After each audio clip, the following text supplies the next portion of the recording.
ಓಂ ಶ್ರೀ ಗೋಪಾಲಕೃಷ್ಣಾಯ ನಮಃ. ಶ್ರೀ ಕೃಷ್ಣ ಕಥಾಮೃತ ಕಾರ್ಯಕ್ರಮದ ಮುಂದುವರಿದ ಭಾಗವಾಗಿ ಇವತ್ತಿನ ದಿವಸ ಅತ್ಯಂತ ಪವಿತ್ರವಾದಂತಹ ದಿವಸ. ಭೀಷ್ಮ ಏಕಾದಶಿ. ಭೀಷ್ಮಾಚಾರ್ಯರು ವಿಷ್ಣು ಸಹಸ್ರನಾಮವನ್ನು ಧರ್ಮರಾಯನಿಗೆ, ಯುಧಿಷ್ಠಿರನಿಗೆ ಉಪದೇಶ ಮಾಡಿದಂತಹ ಪುಣ್ಯ ಪರ್ವ. ಅದನ್ನು ನಾವೆಲ್ಲರೂ ವಿಷ್ಣು ಸಹಸ್ರನಾಮ ಪಠಣವನ್ನು ಮಾಡಿ ಭಗವಂತನಿಗೆ ಸಮರ್ಪಣೆ ಮಾಡಿದ್ದೇವೆ. ಕೃಷ್ಣ ಕಥಾಮೃತ ಕಾರ್ಯಕ್ರಮವನ್ನು ದೀಪ ಪ್ರಜ್ವಲನೆ ಮಾಡಿ ಉದ್ಘಾಟನೆ ಮಾಡುವ ಸಂಪ್ರದಾಯದಂತೆ ನಾವು ಮುಂದುವರಿತಾ ಇದ್ದೇವೆ. ಶ್ರೀ ಕ್ಷೇತ್ರ ಧರ್ಮಸ್ಥಳದ ಮಾತೃಶ್ರೀ ಡಾಕ್ಟರ್ ಹೇಮಾವತಿ ಹೆಗ್ಡೆಯವರು ಇವತ್ತು ವಿಶೇಷವಾಗಿ ಈ ನಮ್ಮ ಕಾರ್ಯಕ್ರಮಕ್ಕೆ ಆಗಮಿಸಿರುವಂಥದ್ದು ನಮ್ಮೆಲ್ಲರ ಸೌಭಾಗ್ಯ ಎಂಬುದಾಗಿ ಭಾವಿಸ್ತಾ ಅವರನ್ನು ಎಲ್ಲರ ಪರವಾಗಿ ಆತ್ಮೀಯವಾಗಿ ಸ್ವಾಗತಿಸ್ತಾ ಇದ್ದೇನೆ. ಈ ದೀಪ ಪ್ರಜ್ವಲನೆಗೆ ಡಾಕ್ಟರ್ ಈಶ್ವರ ಕೀರ್ತಿಯವರು, ಡಾಕ್ಟರ್ ಚಕ್ರಪಾಣಿಯವರು ವೇದಿಕೆಗೆ ಬರಬೇಕು ಅಂತ ಕೇಳಿಕೊಳ್ತಾ ಇದ್ದೇನೆ. ಅದೇ ರೀತಿ ಕೆ ಪ್ರತಾಪ್ ಸಿಂಹ ನಾಯಕ್ ಅವರು, ಕಜಂಪಾಡಿ ಸುಬ್ರಹ್ಮಣ್ಯ ಭಟ್ರು, doctor Gopalakrishna Benaka hospital, doctor Shashidhar Dongre, Shri Puran Verma ಮುಂದೆ ಬನ್ನಿ,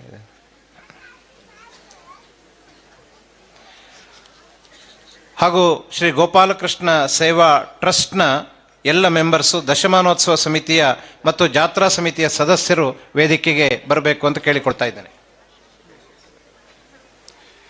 ಶ್ರೀ ಶಶಿಧರ್ ಶೆಟ್ಟಿಯವರು, ನಮ್ಮ ದಶಮಾನೋತ್ಸವ ಸಮಿತಿಯ ಅಧ್ಯಕ್ಷರು, ಇದರ ನೇತೃತ್ವವನ್ನು ವಹಿಸಿಕೊಂಡವರು.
ಅಂತ ಕೇಳ್ತಾ ಇದ್ದಾರೆ.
ಶ್ರೀಕೃಷ್ಣ ಕಥಾಮೃತವನ್ನು ಆಸ್ವಾದನೆ ಮಾಡಲಿಕ್ಕೆ ಇವತ್ತು ವಿಶೇಷವಾಗಿ ದೊಡ್ಡ ಸಂಖ್ಯೆಯಲ್ಲಿ ಭಕ್ತಾಭಿಮಾನಿಗಳು ತಾವೆಲ್ಲರೂ ಆಗಮಿಸಿದ್ದೀರಿ. ನಿಮ್ಮೆಲ್ಲರನ್ನ ಗೌರವಪೂರ್ವಕವಾಗಿ ಈ ಕಾರ್ಯಕ್ರಮಕ್ಕೆ ಬರಮಾಡಿಕೊಳ್ತಾ ಇದ್ದೇವೆ, ಸ್ವಾಗತಿಸ್ತಾ ಇದ್ದೇವೆ. ತುಂಬ ಜನರು ಇವತ್ತು ಇದೇ ಮೊದಲನೇ ಬಾರಿ ಬಂದಿರೋದರಿಂದ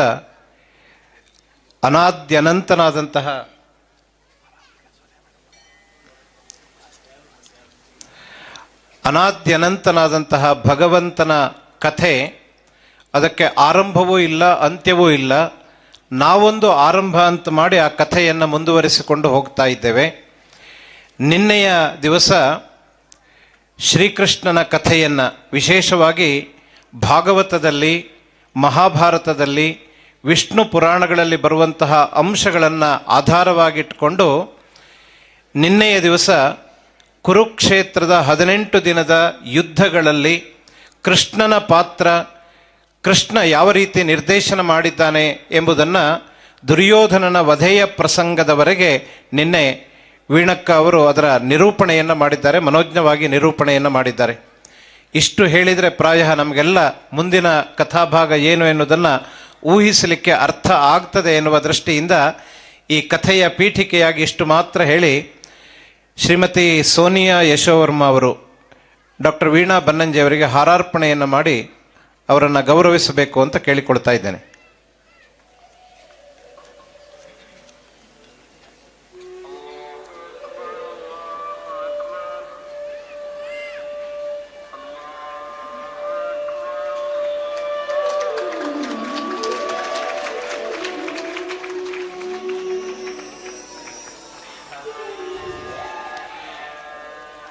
ಡಾಕ್ಟರ್ ವೀಣಾ ಬನ್ನಂಜೆ ಅವರಿಗೆ ಮತ್ತೊಮ್ಮೆ ಸ್ವಾಗತವನ್ನು ಕೋರಿ ಇವತ್ತಿನ ಕಥಾಮೃತವನ್ನು ಮುಂದುವರಿಸಬೇಕು ಎಂಬುದಾಗಿ ಪ್ರಾರ್ಥಿಸಿಕೊಳ್ತಾ ಇದ್ದೇವೆ.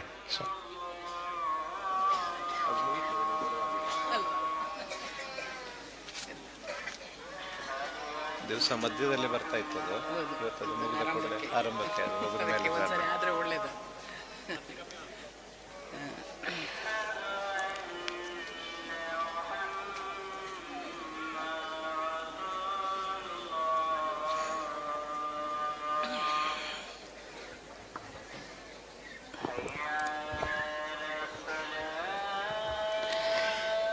हे प्रभु नारायण श्री हरि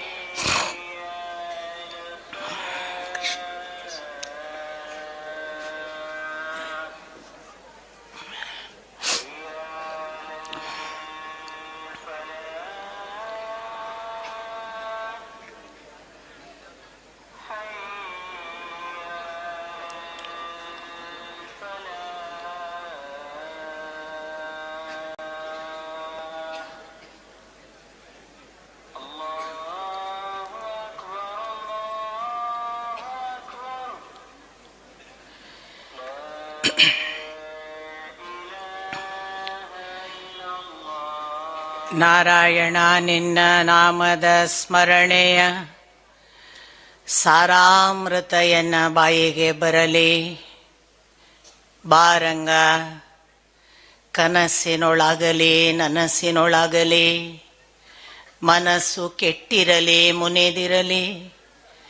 ಜನಕಜಾಪತಿ ನಿನ್ನ ಅಭೀಷ್ಟದ ಸ್ಮರಣೆಯ ಅಷ್ಟಾಕ್ಷರ ಮಂತ್ರ ಜಪಿಸುವ ಹಾಗೆ ಬಾರಂಗ.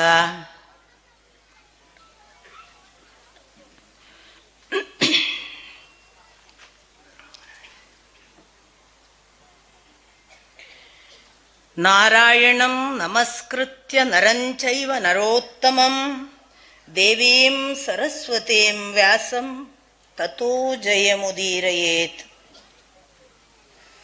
ಕೃಷ್ಣಂ ವಂದೇ ಜಗದ್ಗುರುಂ.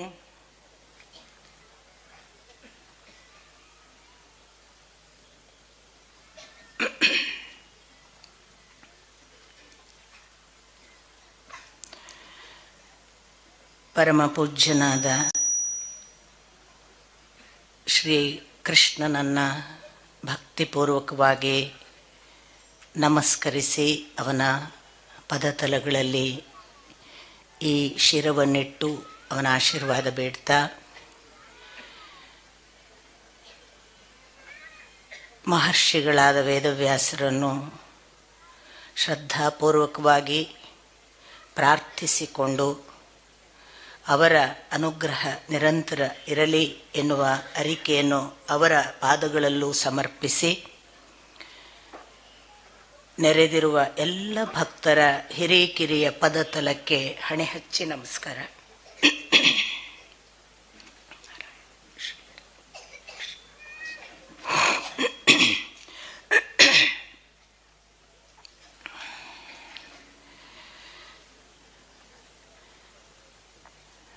ಬಹಳ ವಿಶೇಷವಾದ ದಿನ, ವಿಶೇಷವಾದ ಒಂದು ವಾತಾವರಣ. ಕಳೆದ ಒಂದು 3 ವರ್ಷಗಳಿಂದ ದೇವರ ಅನುಗ್ರಹದಿಂದ ನಾನು ಅಲ್ಲಲ್ಲಿ ಶ್ರೀಮದ್ ಭಾಗವತವನ್ನು, ಕೆಲವು ಕಡೆ ಭಗವದ್ಗೀತೆಯನ್ನು, ಇನ್ನು ಕೆಲವು ಕಡೆ ರಾಮಾಯಣ ಮತ್ತು ಕೆಲವು ಕಡೆ ಕೃಷ್ಣಾಮೃತವನ್ನು ಹೇಳುವ ಒಂದು ಸೌಭಾಗ್ಯವನ್ನು ಪಡೆದಿದ್ದೆ. ಆದರೂ ನಾನು ಮುಖಸ್ತುತಿ ಹೇಳುವುದಲ್ಲ, ಇಷ್ಟು ದೈವಿಕವಾದ ಒಂದು ವಾತಾವರಣದಲ್ಲಿ ಇದು ನನ್ನ ಮೊದಲನೆಯ ಮಾತು.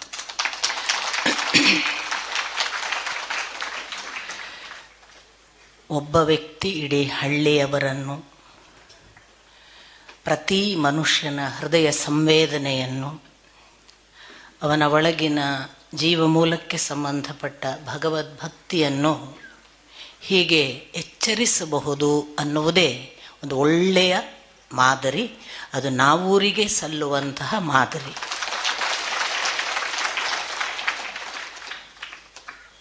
ಇನ್ನು ಮೊನ್ನೆ ದಿನ ನಾನು ನಿಮಗೆ ಹೇಳಿದೆ, ಈ ಭೀಷ್ಮ ಏಕಾದಶಿಯ ಅವಸರದಲ್ಲಿ ನನಗೆ ಇಂಥದೊಂದು ಮಾತನಾಡುವ ಸಂದರ್ಭ ಬರ್ತದೆ ಅಂತ ನಾನು ಭಾವಿಸಿರಲಿಲ್ಲ. ಹಿಂದಿನ ಸಾರಿ ಕೃಷ್ಣ ಕಥಾಮೃತವನ್ನು ನಾನು ದಿನಾಂಕ ಕೊಡುವಾಗ ಅದು ಕೃಷ್ಣ ಜನ್ಮಾಷ್ಟಮಿಯ ಮುಂಚಿನ ದಿನ ಬಂದದ್ದು ಹೇಗೆ ಆಕಸ್ಮಿಕವೋ, ಹಾಗೆ ಈ ಭೀಷ್ಮ ಏಕಾದಶಿಯ ದಿನ ಈ ಮಾತು ಆಡಲಿಕ್ಕೆ ಬಂದದ್ದು ಕೂಡ ಆಕಸ್ಮಿಕ ಅಂತ ಅಂದಿದ್ದೆ. ಇವತ್ತು ಯೋಚನೆ ಮಾಡ್ತಾ ಇದ್ದೆ, ನಾವು ಏನಾದರೂ ಇವತ್ತಿನ ನಮ್ಮ ಮಾತು ಎಲ್ಲಿಗೆ ಬರಬಹುದು ಅಂದರೆ, ಸರಿಯಾಗಿ ಭೀಷ್ಮರ ಹತ್ತಿರ ಪಾಂಡವರು ಬರುವ ಸಂದರ್ಭದ ಮಾತಿಗೆ ಇವತ್ತು ನಾವು ಪ್ರವೇಶ ಮಾಡ್ತೇವೆ. ಭೀಷ್ಮ ಏಕಾದಶಿ ದಿವಸ, ಅದು ಕೂಡ ನಾನು ಭೀಷ್ಮಾಚಾರ್ಯರ ಅನುಗ್ರಹ ಅಂತ ಭಾವಿಸ್ತೇನೆ. ಭೀಷ್ಮಾಚಾರ್ಯರ ಅನುಗ್ರಹ ಅಂತ ಹೇಳುವುದರ ಹಿಂದೆ ಆ ಮಹಾಭಾರತದ ಶ್ರೀಕೃಷ್ಣನ ಎಲ್ಲ ಮಾತುಗಳು ನನ್ನ ಮನಸ್ಸಿನಲ್ಲಿವೆ. ನಿಮಗೆ ಅದನ್ನು ಮುಂದೆ ಸಂದರ್ಭದಲ್ಲಿ ನಾನು ಪ್ರಸ್ತುತಪಡಿಸ್ತೇನೆ. ಒಂದು ಒಳ್ಳೆಯ ದೇವರ ಸೇವೆ ಮಾಡುವ ಧರ್ಮದರ್ಶಿಗಳ ಪತ್ನಿ ಅಮ್ಮ ಹೇಮಾವತಿ ಅಮ್ಮ ಅವರ ಕೈಯಿಂದ ದೀಪ ಬೆಳಗ್ಗೆ ಇವತ್ತು ಕಾರ್ಯಕ್ರಮ ಆರಂಭವಾಗಿದೆ. ಒಬ್ಬ ದೇವ ಕಾರ್ಯ ಮಾಡುವ ಯಜ್ಞ ಪುರೋಹಿತ ಅರ್ಧಾಂಗಿಯಿಂದಲೇ ಅವನ ಶಕ್ತಿಯನ್ನು ಪಡೀತಾನೆ ಅನ್ನುವ ಮಾತು ತಮಗೆಲ್ಲರಿಗೂ ಗೊತ್ತಿದೆ. ಆ ಅರ್ಥದಲ್ಲಿ ಧರ್ಮಸ್ಥಳ ಇವತ್ತು ಕ್ಷೇತ್ರವಾಗಿ ವೀರೇಂದ್ರ ಹೆಗ್ಗಡೆಯವರ ಒಂದು ನೇತೃತ್ವದಲ್ಲಿ ನಡೆಯುವ ಆ ತೇಜಸ್ಸು, ಆ ಕಾಂತಿಗೆ ಅರ್ಧ ಕಾರಣ ತಾಯಿ ಹೇಮಾವತಿ ಅಮ್ಮ ಅವರು. ಯಾಕಂದರೆ ದೇವತೆಗಳು ಮತ್ತು ಋಷಿಮುನಿಗಳು ಹೇಳುವ ಮಾತು ಹಾಗೇ ಇದೆ. ಒಬ್ಬ ಯಜ್ಞ ಪುರುಷನನ್ನು ಅವನು ಅಲ್ಲಿ ಯಜ್ಞಕ್ಕೆ ತಾನು ಕೂತ್ಕೊಳ್ತಾನೆ ಸಂಕಲ್ಪಕ್ಕೆ ಅಂದಾಗ ದೇವತೆಗಳು ಬಂದು ಆ ಧರ್ಮಪತ್ನಿಯಲ್ಲಿ ಕೂಡ ಅಲ್ಲಿ ಸ್ಥಿತರಾಗಿ ಆ ಯಜ್ಞ ಕಾರ್ಯವನ್ನು ಮುನ್ನಡೆಸ್ತಾರೆ ಅಂತ. ಹಾಗಾಗಿ ಜಗತ್ತಿನಲ್ಲಿ ನಮಗೆ ಗೊತ್ತೇ ಇಲ್ಲದೆ ಅನೇಕ ಯಜ್ಞಗಳಾಗ್ತವೆ. ಅಂತಹ ಒಂದು ಯಜ್ಞ ಭಾಗದ ತಾಯಿ ನಮ್ಮ ಜೊತೆಗಿದ್ದಾರೆ. ನಾನು ಅವರನ್ನು ಕೂಡ ಭಕ್ತಿಪೂರ್ವಕವಾಗಿ ನಮಿಸಿ ಇಂದಿನ ಮಾತನ್ನು, ನಿನ್ನೆಯ ದಿನ ಆಡಿದ ಮಾತುಗಳ ಒಂದಿಷ್ಟು ಭಾಗವನ್ನು ನಿಮಗೆ ಮತ್ತೊಮ್ಮೆ ಪುನರವಲೋಕನಕ್ಕೆ ಹಚ್ಚಿ ನಾನು ಮುಂದೆ ನಡೀತೇನೆ. ವಾಸ್ತವಿಕ ನಿನ್ನೆ ದಿನ ಜಯದ್ರಥನ ಒಂದು ಭಾಗವನ್ನು ನೀವು ನೋಡಿದ್ರಿ. ಯಾಕೆ ಅರ್ಜುನನಿಗೆ ಆ ಪರಿ ಸಿಟ್ಟು ಬಂತು ಅಂತ. ಒಬ್ಬ ಅಭಿಮನ್ಯುವನ್ನು ಒಂಟಿಯಾಗಿ ಕೊಲ್ಲುವಾಗ ಯಾವ ಧರ್ಮವೂ ಇರಲಿಲ್ವಾ ಅಂತ ಕರ್ಣನನ್ನು ಕೃಷ್ಣ ಕೇಳ್ತಾನಲ್ಲ, ಧರ್ಮದ ಮಾತಾಡ್ತಿ ಒಂಟಿ ಅಭಿಮನ್ಯುವನ್ನು ಅಷ್ಟೂ ಜನ ಸುತ್ತು ಸೇರಿ ನಿಮ್ಮ ಎಲ್ಲ ಆಯುಧಗಳ ಸಹಿತ ಘಟಾನುಘಟಿಗಳು ಪುಟ್ಟ ಬಾಲಕನನ್ನು ಕೊಲ್ಲುವಾಗ ಧರ್ಮ ಎಲ್ಲಿಗೆ ಹೋಗಿತ್ತು ಅಂತ ಪ್ರಶ್ನೆ ಕೇಳಿದ್ದ. ಜಯದ್ರಥನ ಬಗ್ಗೆ ಅರ್ಜುನನ ಸಿಟ್ಟಿಗೆ ಕಾರಣ ಉಳಿದವರ ಬಗ್ಗೆ ಅಲ್ಲ. ಯಾಕೆ? ಪಾಂಡವಾದಿಗಳು ಇತರ ಹಿರಿಯರನ್ನು ಒಳಗೆ ಹೋಗದಂತೆ ತಡೆದದ್ದು ಜಯದ್ರಥ ಅನ್ನುವುದೇ ಅವನಿಗೆ ಉಳಿದವರನ್ನೆಲ್ಲ ಮರೆತು ಬಿಟ್ಟ ಅವನು. ಈ ಜಯದ್ರಥನ ಬಗ್ಗೆ ಒಂದೆರಡು ಕ್ಷಣ ಪುನರ್ ಅವಲೋಕನ ಮಾಡಿದರೆ, ವನವಾಸದ ಸಂದರ್ಭದಲ್ಲಿ ಅವನು ಪಾಂಡವರು ತಮ್ಮ ಕುಟೀರದಲ್ಲಿ ಇಲ್ಲದೇ ಇರುವ ಹೊತ್ತಿನಲ್ಲಿ ದ್ರೌಪದಿ ಮಾತ್ರ ಇರುವಾಗ ಅಪಹರಿಸಿಕೊಂಡು ಬರೋದಕ್ಕೆ ಹೋದವ. ಅವನಿಗೆ ಗೊತ್ತಿಲ್ಲದೆ ಹೋದ ಹಾಗೆ ಕಾಣ್ತದೆ. ಆದರೆ ಅವನು ಅವಳನ್ನು ಕಂಡು ಅವಳನ್ನು ಅಪಹರಿಸುವ ಪ್ರಯತ್ನ ಮಾಡಿ ಭೀಮ ಮತ್ತು ಅರ್ಜುನರ ಕೈಯಲ್ಲಿ ಸಿಕ್ಕು ವಿಲವಿಲ ಒದ್ದಾಡಿ ಇನ್ನೇನು ಅವನದ ಕಥೆ ಮುಗಿಯಿತು ಅಂದಾಗ ಯಥಾ ಪ್ರಕಾರ ಯುಧಿಷ್ಠಿರನ ಧರ್ಮಕ್ಕೆ ಅನುಗುಣವಾಗಿ ಬಿಡುಗಡೆ ಆದವ. ಯುಧಿಷ್ಠಿರ ಹೇಳ್ತಾನೆ, ಅವನು ನಮ್ಮ ಬಂಧು ಎಷ್ಟಂದ್ರೂ ಕೂಡ. ಆಮೇಲೆ ಇಂಥ ಹೊತ್ತಿನಲ್ಲಿ ಅವನು ಮಾಡಿದ ಅಪರಾಧ ಹೇಗೂ ಆಯಿತು, ನಾವು ಅಪರಾಧ ಮಾಡೋದು ಬೇಡ, ಕಳಿಸಿ ಬಿಡೋಣ ಅಂತ ಕಳಿಸಿದ್ದ. 2 ಬಾರಿ ನಾವು ನೆನಪಿಸಿಕೊಳ್ಳಬೇಕಾದ ಒಂದು ಪ್ರಮುಖ ಘಟನೆಗಳು ಏನು ಅಂದರೆ, ಒಂದು, ರಾಮಾಯಣದಲ್ಲಿ ಮಾರೀಚನನ್ನು ಸಮುದ್ರದಾಚೆಗೆ ಹಾರಿಸಿ ಬಿಟ್ಬಿಡುತ್ತಾನೆ ರಾಮ.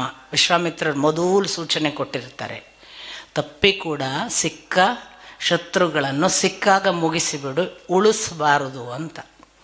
ಸ್ವಲ್ಪ ಕರುಣೆಯಿಂದ ಅವನನ್ನು ಸಮುದ್ರದಾಚೆಗೆ ಹಾರಿಸ್ತಾನೆ. ಹಾಗಾಗಿ ಮಾರೀಚ ಮತ್ತೆ ಬರ್ತಾನೆ. ಜಯದ್ರಥನನ್ನು ಅಲ್ಲಿ ವನವಾಸದಲ್ಲಿ ಮಾಡಬೇಕಾದ ಶಾಸ್ತಿ ಮಾಡಿ ಮುಗಿಸಿಬಿಟ್ಟಿದ್ರೆ ಜಯದ್ರಥ ಇಲ್ಲಿ ಬರ್ತಿರಲಿಲ್ಲ. ಆದರೆ ಗಮನಿಸಿ, ನಾನು ಮತ್ತೆ ಹೇಳ್ತೇನೆ, ಕಾಸ್ಮಿಕ್ ಅರೇಂಜ್ಮೆಂಟ್ ತನ್ನ ಕೆಲಸವನ್ನು ತಾನು ಮಾಡುತ್ತೆ. ಮಾರೀಚ ಮತ್ತೆ ಬರಲಿಲ್ಲದಿದ್ದರೆ ರಾಮ ಲಂಕೆಗೆ ಹೋಗಕ್ಕೆ ಸಾಧ್ಯನೇ ಇರಲಿಲ್ಲ, ರಾಕ್ಷಸರ ನಾಶ ಆಗ್ತಾನೇ ಇರಲಿಲ್ಲ. ಜಯದ್ರಥ ಮತ್ತೆ ಬಾರದೇ ಇದ್ದರೆ ಅಭಿಮನ್ಯು ನಾಶ ಆಗ್ತಿರಲಿಲ್ಲ. ಅಭಿಮನ್ಯು ಯಾಕೆ ಸಾಯಬೇಕು? ನಿಮಗೆ ನಾನು ಹೇಳಿದೆ, ದೇವತೆಗಳೇ ಯದುಕುಲಕ್ಕೆ ಬಂದದ್ದು ಬ್ರಹ್ಮನ ಆದೇಶದ ಮೇಲೆಗೆ ಅಂತ.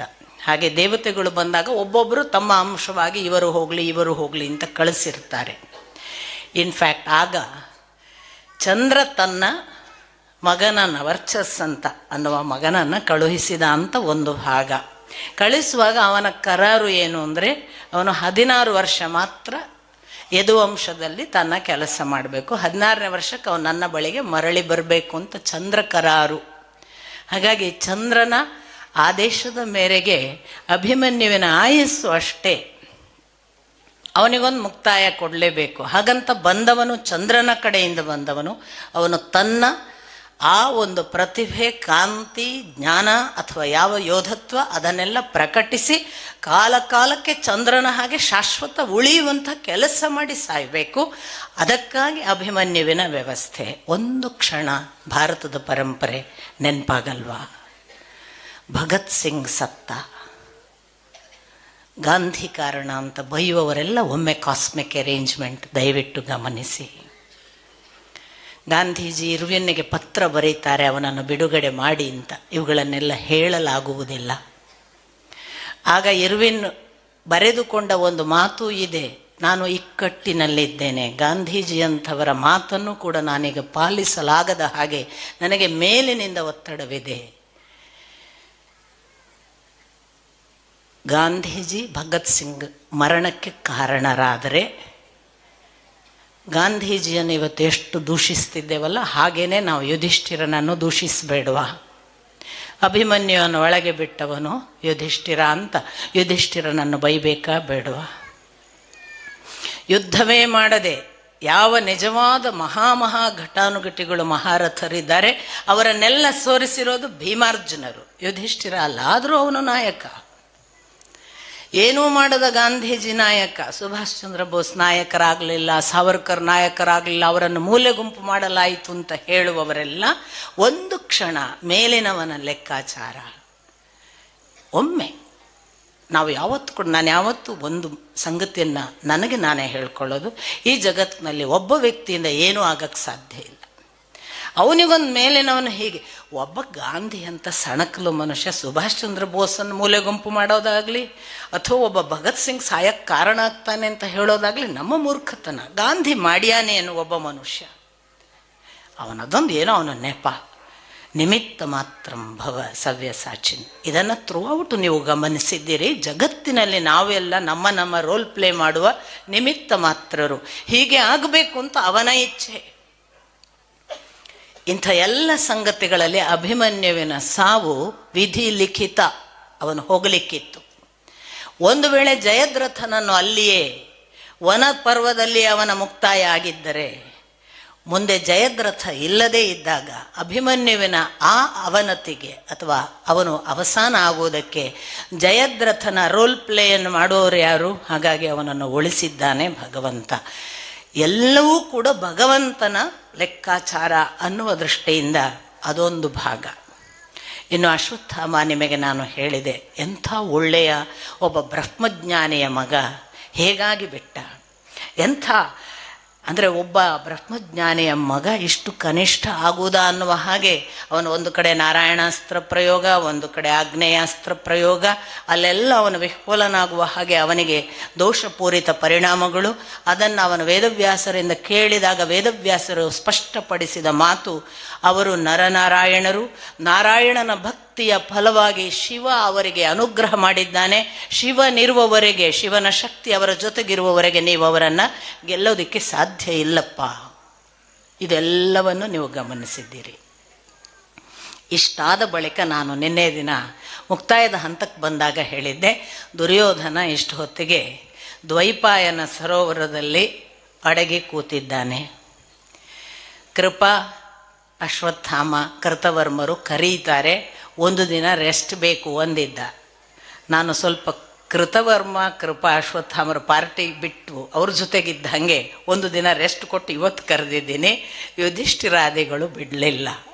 ವಾಸ್ತವಿಕ ನಿನ್ನೆ ದಿನ ನಮ್ಮ ಸಮಯ ಮುಕ್ತಾಯ ಆದಾಗ ಯುಧಿಷ್ಠಿರ ಮತ್ತು ಇತರರೆಲ್ಲರೂ ಕೂಡಿಕೊಂಡು ಪಂಚಪಾಂಡವರ ಸಹಿತವಾಗಿ ಆ ದ್ವೈಪಾಯನ ಸರೋವರಕ್ಕೆ ವ್ಯಾಧರು ಕೊಟ್ಟ ಮಾಹಿತಿಯ ಮೇಲೆಗೆ ಬಂದರು ಅಂತ ನಾನು ಹೇಳಿದೆ. ಬಂದ ತಕ್ಷಣ ದ್ವೈಪಾಯನ ಸರೋವರವನ್ನು ನೋಡಿ ಯುಧಿಷ್ಠಿರ ದುರ್ಯೋಧನನನ್ನು ಕರೆಯುತ್ತಾನೆ. ಯಾಕೆ ದುರ್ಯೋಧನ, ನೀನು ಏನನ್ನು ಅಪೇಕ್ಷೆ ಪಟ್ಟಿದ್ದೆ ಅಂಥದ್ದೊಂದು ಯುದ್ಧ ಆಗಿ ಹೋಯಿತು.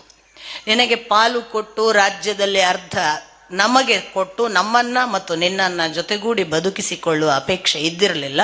ಹಾಗಾಗಿ ನಿನ್ನ ಅಪೇಕ್ಷೆಯಂತೆ ಯುದ್ಧ ಮುಗಿದಿದೆ. ಆ ಯುದ್ಧದ ಪರಿಣಾಮವಾಗಿ ನೀನೀಗ ಎಲ್ಲರನ್ನು ಕಳೆದುಕೊಂಡಿದ್ದಿ. ಈಗ ಉಳಿದಿರುವುದು ನೀನು ಮಾತ್ರ. ಈಗ ನಿನ್ನ ಇರುವಿಕೆ ಇರುವವರೆಗೆ ನಿರ್ಣಯ ಸಾಧ್ಯವಿಲ್ಲ. ಯಾರು ಸಿಂಹಾಸನಕ್ಕೆ ಅರ್ಹರು, ಯಾರು ಸಿಂಹಾಸನಕ್ಕೆ ಅಭಿಷಿಕ್ತರು ಅನ್ನುವುದು ನಿನ್ನ ಮತ್ತು ನಮ್ಮ ಮಧ್ಯೆ ಗೆಲ್ಲುವವರ ಮುಖಾಂತರ ನಿರ್ಣಯವಾಗುತ್ತದೆ. ಹಾಗಾಗಿ ಹೊರಗೆ ಬಾ, ಯಾಕೆ ನೀರಿನಲ್ಲಿ ಕೂತಿದ್ದಿ? ಇವನು ಯಥಾ ಪ್ರಕಾರ ಅವರಿಗೆ ಅದೇ ಉತ್ತರ ಕೊಡ್ತಾನೆ. ಇಲ್ಲ ಸ್ವಲ್ಪ ದಣಿವಾಗಿದೆ, ಮೈಕೈ ಎಲ್ಲ ಗಾಯ, ಆ ರಕ್ತದ ಧಾರೆಯ ಆ ಒಂದು ನೋವನ್ನೆಲ್ಲ ಆರಾಮ್ ಮಾಡ್ಕೊಳಕ್ಕೆ ನೀರಲ್ಲಿದ್ದೀನಿ, ಒಂದು ದಿವಸ ತಡಿಲಿ, ನಾನು ಬರ್ತೇನೆ. ಇಲ್ಲ, ತಡ ಮಾಡುವ ಹಾಗೆ ಇಲ್ಲ ದುರ್ಯೋಧನ. ಈಗ ನಿನ್ನನ್ನು ನಾವು ಇಲ್ಲಿ ನೀರಿನಲ್ಲಿಟ್ಟುಕೊಂಡು ಅಭಿಷಿಕ್ತರಾಗಲಿಕ್ಕೆ ಸಾಧ್ಯವೇ ಇಲ್ಲ. ಜನ ಜಗತ್ತು ಈಗಾಗಲೇ ಯುದ್ಧ ನಿರ್ಣಯವನ್ನು ಕಾಯ್ತಿದೆ. ಯಾರು ಸಿಂಹಾಸನಕ್ಕೆ ಅರ್ಹರು ಅನ್ನುವುದು ನೀನು ಮತ್ತು ನಮ್ಮ ಮಧ್ಯೆ ನಿರ್ಣಯ ಆದ ಬಳಿಕವೇ ಸಾಧ್ಯ. ಆದ್ದರಿಂದ ನೀನು ಹೊರಗೆ ಬರಲೇಬೇಕು. ಮಾತಿನ ಓಘದಲ್ಲಿ ಯುಧಿಷ್ಠಿರ ಹೇಳ್ತಾ ನೀನು ಬಹಳ ಚಿಂತಿತನಾಗಬೇಡ, ನನಗೆ ನಿನ್ನ ಈಗಿನ ದೈಹಿಕ ಅವಸ್ಥೆ ಅರ್ಥವಾಗುತ್ತದೆ. ಅವನು ಹೇಳ್ತಾನೆ, ನನ್ನ ಬಳಿ ಆಯುಧಗಳಿಲ್ಲ, ನನ್ನನ್ನು ಸಲಹುವ ಸೇವಕರಿಲ್ಲ, ನನ್ನ ಜೊತೆಗೆ ದೇಹದ ಕವಚಗಳಿಲ್ಲ, ಕಿರೀಟವಿಲ್ಲ, ಶಸ್ತ್ರಾಸ್ತ್ರಗಳಿಲ್ಲ, ಅಥವಾ ನನಗೆ ಸಹಾಯ ಮಾಡುವ ಯಾವುದೇ ಶಸ್ತ್ರಾಸ್ತ್ರಿಗಳು ಇಲ್ಲ ನನ್ನ ಜೊತೆಗೆ. ನಾನು ಒಂಟಿಯಾಗಿದ್ದೇನೆ. ನನಗೆ ರಥವಿಲ್ಲದೆ, ಆಯುಧವಿಲ್ಲದೆ ಯುದ್ಧ ಮಾಡುವುದು ಸಾಧ್ಯವಿಲ್ಲ. ಹಾಗಾಗಿ ಒಂದು ದಿನದ ಅವಕಾಶ ಕೊಡು ಎಂದು ನಾನು ಕೇಳುವುದು ಅಂತ. ಯುಧಿಷ್ಠಿರ ಆಗ ಬಹಳ ಅನುಕಂಪೆಯಿಂದ, ನೀನು ಈಗ ನಿನ್ನ ಈ ಅವಸ್ಥೆಯನ್ನು ಹೇಳಿದ್ದು ನನಗರ್ಥವಾಗುತ್ತದೆ ದುರ್ಯೋಧನ, ಅದಕ್ಕಾಗಿ ನೀನೇನು ಚಿಂತಿಸಬೇಡ. ನಾವು ಈಗ ಯುದ್ಧ ಮಾಡಿ ನಮ್ಮಲ್ಲಿ ಯಾರು ಜಯ ಪಡೆಯುವವರು ಎನ್ನುವುದನ್ನಂತೂ ಸಾರ್ವಜನಿಕವಾಗಿ ಘೋಷಿಸಲೇಬೇಕು. ಅದಕ್ಕೆ ನೀನು ಒಂದು ಕೆಲಸ ಮಾಡು.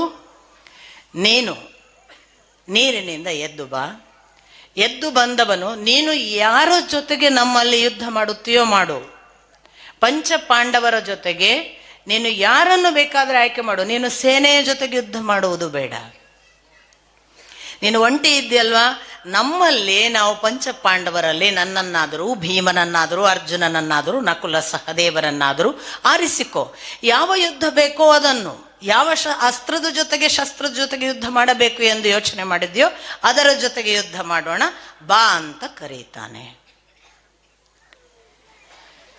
ಇಷ್ಟಕ್ಕಾಗುವಾಗ ದುರ್ಯೋಧನ, ಅಲ್ಲಿ ಭೀಮಸೇನ ಎಲ್ಲರೂ ಇದ್ದಾರೆ. ಕೆಣಕುವ ಮಾತುಗಳು ಪ್ರಾರಂಭವಾಗ್ತವೆ.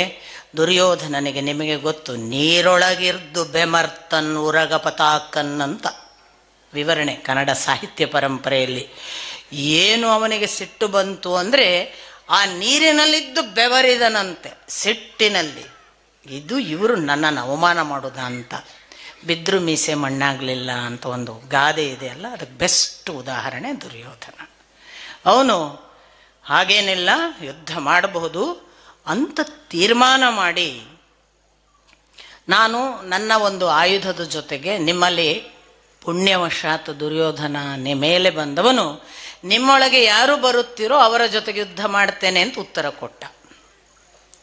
ನಿಮ್ಮ ಒಳಗೆ ಯಾರು ಸಿದ್ಧರೋ ಅವರ ಜೊತೆಗೆ ನಾನು ಯುದ್ಧ ಮಾಡ್ತೇನೆ. ನನಗೆ ಈಗ ಸದ್ಯಕ್ಕೆ ಗದಾಯುದ್ಧ ಒಂದು ಸಾಧ್ಯ, ಆ ಗದೆಯನ್ನು ಪಡೆದು ಯುದ್ಧ ಮಾಡ್ತೇನೆ ಅಂದಾಗ ಕೃಷ್ಣ ಬಹಳ ಕಠೋರವಾಗಿ ಯುಧಿಷ್ಠಿರನನ್ನು ಏಕಾಂತದಲ್ಲಿ ಜರೀತಾನೆ. ಇದು ಸಲ್ಲದ ಮಾತು ಯುಧಿಷ್ಠಿರ, ನೀನು ಹಾಗೆ ಹೇಗೆ ಹೇಳಿದೆ? ನೀನು ದ್ವಂದ್ವ ಯುದ್ಧಕ್ಕೆ ಯಾಕೆ ಕರೆದೆ? ಏನು ಅವಶ್ಯಕತೆ ಇತ್ತು? ಅದೂ ಕೂಡ ನಮ್ಮಲ್ಲಿ 5 ಜನರಲ್ಲಿ ಯಾರನ್ನಾದರೂ ಅಂದಿ. ಒಂದೊಮ್ಮೆ ಅವನು ನಿನ್ನನ್ನು ಆರಿಸಿದರೆ, ಬೇಡ ನಕುಲನನ್ನೋ ಸಹದೇವನನ್ನು ಆರಿಸಿದ್ದರೆ, ಅದೂ ಹೋಗಲಿ. ಕೃಷ್ಣ ಇನ್ನು ಏಕಾಂತದಲ್ಲಿ ಹೇಳ್ತಾನೆ, ಅದೂ ಹೋಗಲಿ, ಅರ್ಜುನನೂ ಅವನ ಜೊತೆಗೆ ಈಗ ಗದಾಯುದ್ಧ ಮಾಡಲಾರ. ಅವನು ನೀನು ಒಬ್ಬರನ್ನು ಸೋಲಿಸಿದರೆ ಸಾಕು, ನೀನು ವಿಜಯಿ ಅಂತ ಘೋಷಿಸ್ತೇನೆ ಅಂತ ಬೇರೆ ಅಂದಿದ್ದಾನೆ ಯುಧಿಷ್ಠಿರ. 5 ಜನರನ್ನು ಸೋಲಿಸ್ಬೇಕಾಗಿಲ್ಲ, 5ರಲ್ಲಿ ಒಬ್ಬರನ್ನು ಸೋಲಿಸಿದ್ರು ನಾನು ನಿನ್ನನ್ನು ವಿಜಯಿ ಅಂತ ಘೋಷಿಸ್ತೇನೆ. ಒಂದು ವೇಳೆ ಈ ನಿಮ್ಮ 4ರಲ್ಲಿ ಯಾರನ್ನಾದರೂ ಅವನಿಗೆ ಆರಿಸಿದರೆ ಏನು ಮಾಡುವುದು? ನಿನ್ನ ತಪ್ಪು, ಇದು ಒಳ್ಳೆಯ ಮಾತಲ್ಲ, ಇದು ಒಳ್ಳೆಯ ನಿರ್ಣಯವಲ್ಲ, ಹೀಗೆ ಹೇಗೆ ಮಾತನಾಡಿದಿ ಅಂತ ಯುಧಿಷ್ಠಿರನನ್ನು ಜರಿಯುವಾಗ ಪುನಃ ಒಂದು ಅನಾಲಿಸಿಸನ್ನು ಕೃಷ್ಣ ಇಡ್ತಾನೆ ಪಂಚಪಾಂಡವರ ಮುಂದೆ.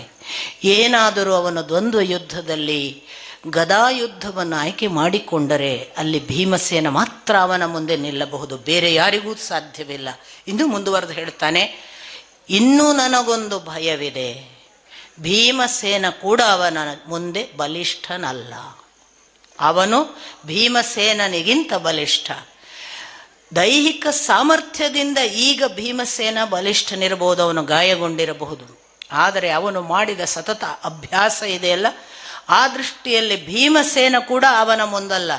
13 ವರ್ಷ ವನವಾಸದ ಮತ್ತು ಅಜ್ಞಾತವಾಸದ ಸಂದರ್ಭದಲ್ಲಿ ಪಾಂಡವರು ಇಲ್ಲದೆ ಇರುವಾಗ ಇವನು ಭೀಮಗಾತ್ರದ, ಭೀಮನ ವೇಟ್ ಎಷ್ಟುಂಟ ಆ ವೇಟಿನ ಲೋಹದ ಮೂರ್ತಿ ಮಾಡ್ಕೊಂಡು ಅದರ ಜೊತೆಗೆ ಹೋರಾಟ ಮಾಡಿದಾನಂತೆ. ಇದನ್ನೆಲ್ಲ ಕೃಷ್ಣ ಹೇಳ್ತಾನೆ. ಹಾಗೆಲ್ಲ ತಾನು ತನ್ನನ್ನು ಸಿದ್ಧಪಡಿಸಿಕೊಂಡಿರುವ ಮಹಾ ಗದಾಯುದ್ಧ ಪ್ರವೀಣ ಬಲರಾಮನಿಂದ ಅಷ್ಟೂ ತನ್ನ ಯುದ್ಧದ ನೀತಿ ನಿಯಮಗಳನ್ನು ತಿಳಿದ ಮಹಾ ನಿಪುಣ ಗದಾಯುದ್ಧದಲ್ಲಿ. ಹಾಗಾಗಿ ಭೀಮಸೇನ ಕೂಡ ನನಗೆ ಭಯವಿದೆ, ಅವನೂ ಕೂಡ ಅವನನ್ನು ಎದುರಿಸುತ್ತಾನೋ ಇಲ್ಲವೋ ಅಂದಾಗ ಭೀಮಸೇನ ಹೇಳ್ತಾನೆ, ಕೃಷ್ಣ ನಿಶ್ಚಿಂತೆಯಿಂದ ಇರು, ಈಗ ಏನೋ ದ್ವಂದ್ವ ಯುದ್ಧ ಅಲ್ಲವೇ, ನಾನು ಅವನ ಜೊತೆಗೆ ಹೋರಾಡುತ್ತೇನೆ. ಅವನು ಅದು ಹೇಗೆ ನನ್ನನ್ನು ಗೆಲ್ಲುತ್ತಾನೆ ನೋಡಿಯೇ ಬಿಡೋಣ. ನಿನಗೆ ನನ್ನ ಸಾಮರ್ಥ್ಯದ ಬಗ್ಗೆ ಯಾವುದೇ ಅನುಮಾನ ಬೇಡ. ನಾನು ಈ ಯುದ್ಧದಲ್ಲಿ ದುರ್ಯೋಧನನಿಗಿಂತ ಏನಾದರೂ ಕಡಿಮೆ ಇರಬಹುದು ಎನ್ನುವ ನಿನ್ನ ಭಯವನ್ನು ನೀನು ಮನಸ್ಸಿನಿಂದ ತೆಗೆದುಹಾಕು, ನನಗೆ ಅವಕಾಶ ಕೊಡು, ನಾನೀಗ ಅದನ್ನು ಯುದ್ಧದಲ್ಲಿ ಸಾಬೀತುಪಡಿಸ್ತೇನೆ ಅಂತ ಹೇಳಿ ಭೀಮ ಗದಾಯುದ್ಧಕ್ಕೆ ಸಿದ್ಧನಾದಾಗ ದುರ್ಯೋಧನ ಆ ದ್ವಂದ್ವ ಯುದ್ಧಕ್ಕೆ ತಾನು ಕೂಡ ಸಿದ್ಧ ಆಗ್ತಾನೆ. ಅವನಿಗೆ ಗದೆಯನ್ನು ಕೊಡಲಾಗ್ತದೆ, ಅವನಿಗೆ ಶಿರಕ್ಕೆ ಕಿರೀಟ ಮತ್ತು ಮೈಗೆ ಕವಚಗಳನ್ನೆಲ್ಲ ಕೊಟ್ಟು ಯುದ್ಧಕ್ಕೆ ಸಿದ್ಧರಾಗ್ತಾರೆ. ಇಬ್ಬರು ಪರಸ್ಪರ ಹೇಗೆಲ್ಲ ಕಾದಾಡಿದರು ಅನ್ನುವುದನ್ನೇ ಒಂದು ಸುಂದರವಾದ ಗದಾಯುದ್ಧ ಗೊತ್ತಿರುವವರು ಅಂದರೆ ವೇದವ್ಯಾಸರು ಎಷ್ಟು ಆಯಾಮಗಳಲ್ಲಿ ಒಂದೊಂದು ವಿವರಣೆ ಕೊಡ್ತಾರೆ ಅನ್ನುವ ಕಾರಣಕ್ಕಾಗಿ ಗದಾಯುದ್ಧ ಬಂದಾಗ ಗದಾಯುದ್ಧದ ವಿವರಣೆಗಳು, ಮಲ್ಲಯುದ್ಧ ಬಂದಾಗ ಮಲ್ಲಯುದ್ಧದ ವಿವರಣೆಗಳು, ಶಸ್ತ್ರಾಸ್ತ್ರಗಳು ಬಂದಾಗ ಅದರ ನಿಯಮದ ಒಟ್ಟಿಗೆ ಅದರಲ್ಲಿರುವಂತಹ ಅಸ್ತ್ರ ಮಂತ್ರಗಳ ಕೆಲವು ಪ್ರಭಾವಗಳು, ಪರಿಣಾಮಗಳು, ಅದಕ್ಕೆ ಬಳಸುವ ಮಂತ್ರಕ್ಕೆ ಇರುವಂತಹ ಒಳ ಸಾಧ್ಯತೆಗಳು, ಇವುಗಳನ್ನೆಲ್ಲ ನಾವು ಇನ್ನೊಮ್ಮೆ ಇತಿಹಾಸದಲ್ಲಿ ನೋಡಕ್ಕೆ ಸಾಧ್ಯ ಇಲ್ಲ ಅನ್ನೋ ಹಾಗೆ ವೇದವ್ಯಾಸರು ದಾಖಲಿಸಿದ್ದಾರೆ. ಹಾಗಾಗಿ ಅವರು ಭೀಮನ ಮತ್ತು ಆ ದುರ್ಯೋಧನನ ಗದಾಯುದ್ಧ ನಡೀತಾ ಇದೆ, ಅದೇನು ಮುಗೀತಿದೆ ಅಂತ ಅನ್ಸಲ್ಲ. ಯಾರು ಒಬ್ರಿಗೊಬ್ಬರು ಸೋಲು ಕಾಣೋದಿಲ್ಲ. ಇನ್ಫ್ಯಾಕ್ಟ್ ಎಷ್ಟೋ ಸಂದರ್ಭಗಳಲ್ಲಿ ಭೀಮ ಸೋಲ್ಬಹುದೇನೋ ಅನ್ನುವ ಭಯ ಮೂಡುವ ಹಾಗೆ ಅತ್ತ ದಡದಲ್ಲಿ ಸುತ್ತ ಎಲ್ಲ ಜನರು ಕೂತ್ಕೊಂಡ್ರು ಅಂತ ಇದೆ. ಇದಕ್ಕೆ ಮೊದಲು ಒಂದು ಸಂದರ್ಭ, ಕೃಷ್ಣ ಹೀಗೆ ಮಾತನಾಡುವಾಗ ಯುದ್ಧ ಮಾಡೋಣ ಅಂದಾಗ ಬಲರಾಮ ಬರ್ತಾನೆ. ಬಲರಾಮ ಬಂದು, ಇದು ನನ್ನ ಇಬ್ಬರು ಶಿಷ್ಯರ ಯುದ್ಧ ಮತ್ತು ಇದಕ್ಕೆ ನಾನು ಸಾಕ್ಷಿಭೂತನಾಗ್ತೇನೆ. ಅವನು 43 ದಿನಗಳ ಕಾಲ ತೀರ್ಥಯಾತ್ರೆಗೆ ಹೋಗಿದ್ದಾನೆ. ಒಂದು ಥರ ನಮಗೆ ಮಹಾಭಾರತದಲ್ಲಿ ವಿದುರ ಹೇಗೋ ಹಾಗೆ ಇಲ್ಲಿ ಬಲರಾಮ, ಅಲ್ಲಿ ಕೌರವರಲ್ಲಿ ವಿದುರ ತೀರ್ಥಯಾತ್ರೆಗೆ ಹೋಗ್ಬಿಡ್ತಾನೆ, ಯುದ್ಧ ಮಾಡಲ್ಲ ಅಂತ. ಇಲ್ಲಿ ಕೃಷ್ಣನ ಹತ್ರ ದುರ್ಯೋಧನ ಬಂದಲ್ಲ, ನನ್ನ ಪಾರ್ಟಿಗೆ ಬಾ ಅಂತ ಕರೆಯೋಕ್ಕೆ. ಆ ಹೊತ್ತಿಗೆ ಕೃಷ್ಣ ಹೇಳಿದ, ನಾನು ಮತ್ತು ನನ್ನ ಪಾರ್ಟಿ ಯಾವುದಾಗ್ಬೋದು, ನನ್ನ ಪಾರ್ಟಿ ಆಗ್ಬೋದು ಅಂತ ದುರ್ಯೋಧನ ತಗೊಂಡು ಹೋದ. ಹೊರಗೆ ಬರುವಾಗ ಅವನು ಬಲರಾಮನ ಹತ್ರ ಹೋಗ್ತಾನೆ. ಬಲರಾಮ ಹೇಳ್ತಾನೆ, ನೋಡು, ನೀನು ನನ್ನ ಶಿಷ್ಯ, ಹಾಗೆಯೇ ನನಗೆ ಪಾಂಡವರು ನನ್ನ ಬಂಧುಗಳು, ನನಗೆ ಇಬ್ಬರೂ ಬೇಕು.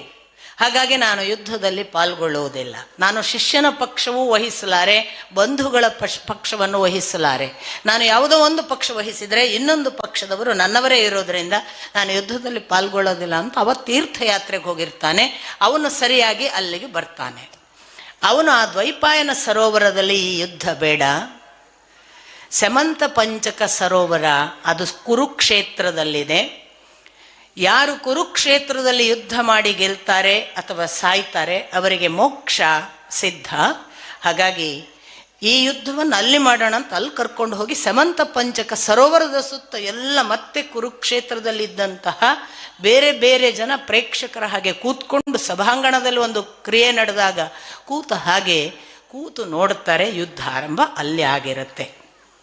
ಆ ಸೆಮಂತ ಪಂಚಕ ಸರೋವರದ ಒಂದು ದಡದಲ್ಲಿ ಕೃಷ್ಣ ಮತ್ತು ಅರ್ಜುನ ಒಟ್ಟಿಗೆ ಕೂತ್ಕೊಂಡಿದ್ದಾರೆ, ಯುದ್ಧ ನೋಡ್ತಾರೆ. ಯುದ್ಧದ ಏರಿಳಿತಗಳು, ಹೊಡೆತಕ್ಕೆ ಇವನ ಪ್ರತಿಕ್ರಿಯೆ, ಆ ಪ್ರತಿಕ್ರಿಯೆಗೆ ಭೀಮ, ಒಬ್ಬರು ಇನ್ನೊಬ್ಬರ ಜೊತೆಗೆ ಸೆಣಸಾಡುವ ರೀತಿ, ಇವನು ಅವನನ್ನು ಯಾವ ಕಾರಣಕ್ಕೂ ಸೋಲಿಸಕ್ಕೆ ಸಾಧ್ಯ ಇಲ್ಲ ಅನ್ನುವಂತೆ ಅವರ ಬಾಲಿಷ್ಠ್ಯ, ಅದಕ್ಕೆ ಅವರ ಹೊಡೆತ. ಆಗ ಮತ್ತೆ ಮತ್ತೆ ಅವರು ಜರಿದುಕೊಳ್ಳೋದು. ಒಬ್ಬ ಭೀಮಸೇನ ಏನನ್ನೋ ಒಂದು ಮಾತಿನ ಮೂಲಕ ಕೆಣಕಿದರೆ, ಅಂದು ವಿಷ ಉಣಿಸಿದೆಯಲ್ಲ, ತಗೋ ಒಂದು ಹೊಡೆತ, ನನ್ನನ್ನು ಸುಡುವುದಕ್ಕೆ ಪ್ರಯತ್ನ ಪಟ್ಟೆಯ, ಈಗ ತೋರಿಸು ನಿನ್ನ ದರ್ಪ. ಈ ಥರದ ಒಂದೊಂದು ಚಡಿಯೇಟಿನ ಮಾತು, ಅದಕ್ಕೊಂದೊಂದು ಪೆಟ್ಟು. ಅದಕ್ಕೆ ದುರ್ಯೋಧನ ಕೂಡ ಅಷ್ಟೇ ರಭಸದಿಂದ, ನೀವೇನು ಧರ್ಮಿಷ್ಠರ, ನೀವು ಮಾಡಿದ ಅಪರಾಧಗಳು ಕಡಿಮೆ ಅಂತ ಅವನು ಹೇಳೋದು, ಅವನು ಹೊಡೆಯೋದು. ಈ ಪರಸ್ಪರ ಸೆಣಸಾಟ ಯಾವ ಕಣ್ಣಿಗೆ ದೃಶ್ಯ ಮಾಧ್ಯಮವಾಗಿ ನೋಡುವವರಿಗೆ ಕಾಣ್ತದೆ ಅಂದರೆ ಅದರ ರಿಪೋರ್ಟನ್ನ ಥರ ನಮಗೆ ಕೃಷ್ಣ ಕಾಣ್ತಾನೆ. ಅವ ಹೇಳ್ತಿರ್ತಾನೆ ಅರ್ಜುನನ ಹತ್ರ, ಕಷ್ಟ ಇದೆ ಅರ್ಜುನ, ಇವರಿಬ್ಬರೊಳಗೆ ಯಾರಾದರೂ ಗೆಲ್ಲುವುದು ಕಷ್ಟವಿದೆ, ನ್ಯಾಯ ಮಾರ್ಗದಲ್ಲಂತೂ ಗೆಲ್ಲಲು ಸಾಧ್ಯವಿಲ್ಲ. ಸ್ಪಷ್ಟ ಹೇಳ್ತಾನೆ ಕೃಷ್ಣ. ಅಷ್ಟು ಬಲಿಷ್ಠನಿರುವುದರಿಂದ, ಯುದ್ಧ ನಿಯಮಗಳಲ್ಲಿ ಎಲ್ಲಿಯೂ ಕೂಡ ಯಾವ ಊನ ಇಲ್ಲದೆ ಇರುವುದರಿಂದ ಅವನನ್ನು ಇಂಥದೊಂದು ಹೊಡೆತದಿಂದ ಕೊಲ್ಲುತ್ತೇನೆ, ಸೋಲಿಸುತ್ತೇನೆ ಅನ್ನುವುದು ಖಂಡಿತಕ್ಕೂ ಅಸಾಧ್ಯ ಮಾತು. ಹೇಗಾದರೂ ಮಾಡಿದರೆ ಅದಕ್ಕೆ ಒಂದೇ ದಾರಿ, ನ್ಯಾಯವಲ್ಲದ ಅನ್ಯಾಯದ ಮಾರ್ಗದ ಮೂಲಕ ಮಾತ್ರ. ಆಗ ಅರ್ಜುನ ಹೇಳ್ತಾನೆ, ಹೇಗೆ ಮತ್ತೆ? ಏನೂ ಇಲ್ಲ, ಸ್ವಲ್ಪ ಗದಾಯುದ್ಧದ ನೀತಿ ನಿಯಮಗಳಿಗೆ ವಿರುದ್ಧವಾಗಿ ಅವನು ತೊಡೆಗೆ ಹೊಡೆಯಬೇಕು. ಇಲ್ಲದೆ ಇದ್ದರೆ ಈ ಯುದ್ಧ ಮುಕ್ತಾಯ ಆಗುವುದಿಲ್ಲ, ಭೀಮಸೇನ ಸೋಲುವ ಸಾಧ್ಯತೆ ಇದೆ. ಅರ್ಜುನ ಗಮನಿಸಿ, ಅರ್ಜುನ ಮೆಲ್ಲಗೆ ತೊಡೆಯನ್ನು ಸೈನ್ ಮಾಡ್ತಾನೆ. ಭೀಮಸೇನನಿಗೆ ತೊಡೆಯನ್ನು ಹೀಗೆ ಹೊಡೆದು ತೋರಿಸ್ತಾನೆ ಕೂತಲ್ಲಿಂದ. ಭೀಮಸೇನ ಅದನ್ನು ಗ್ರಹಿಸ್ತಾನೆ. ಯುದ್ಧದ ಪರಾಕಾಷ್ಠೆ ಮತ್ತೆ ಮೀರಿದೆ. ಅವಕಾಶ ಸಿಗಬೇಕಲ್ಲ, ತೊಡೆಗೆ ಹೊಡಿಬೇಕಾದ್ರೂ ಅವನು ಅಷ್ಟು ನಿರಾಳವಾಗಿ ಸಿಗೋದಿಲ್ಲ. ಎಲ್ಲದಕ್ಕೂ ಅಡ್ಡ ಹಿಡಿಯುವ ಅವನ ಭೀಮಸೇನನ ಗದೆಯಷ್ಟೇ ಬಲಿಷ್ಠವಾಗಿ ಇವನ ಪ್ರತಿಕ್ರಿಯೆಗಳಿವೆ. ಹಾಗಾಗಿ ಆ ಅರ್ಜುನನ ಸನ್ನೆಯನ್ನು ನೋಡಿದ ಬಳಿಕವೂ ಎಷ್ಟೋ ಹೊತ್ತು ಒಬ್ಬರು ಇನ್ನೊಬ್ಬರನ್ನು ಸೋಲಿಸೋದಿಲ್ಲ ಅನ್ನುವಂತಹ ಘನಿಷ್ಠ ಯುದ್ಧದ ಪರಾಕಾಷ್ಠೆಯಲ್ಲಿ ಒಂದು ಕ್ಷಣ ಒಂದು ಅವಕಾಶ ಆಗುತ್ತೆ. ಭೀಮಸೇನ ಅವನ ತೊಡೆ ಮುರಿತಾನೆ. ಹಾಗೆ ತೊಡೆ ಮುರಿಸಿಕೊಂಡ ನಂತರ ದುರ್ಯೋಧನ ನೆಲಕ್ಕೆ,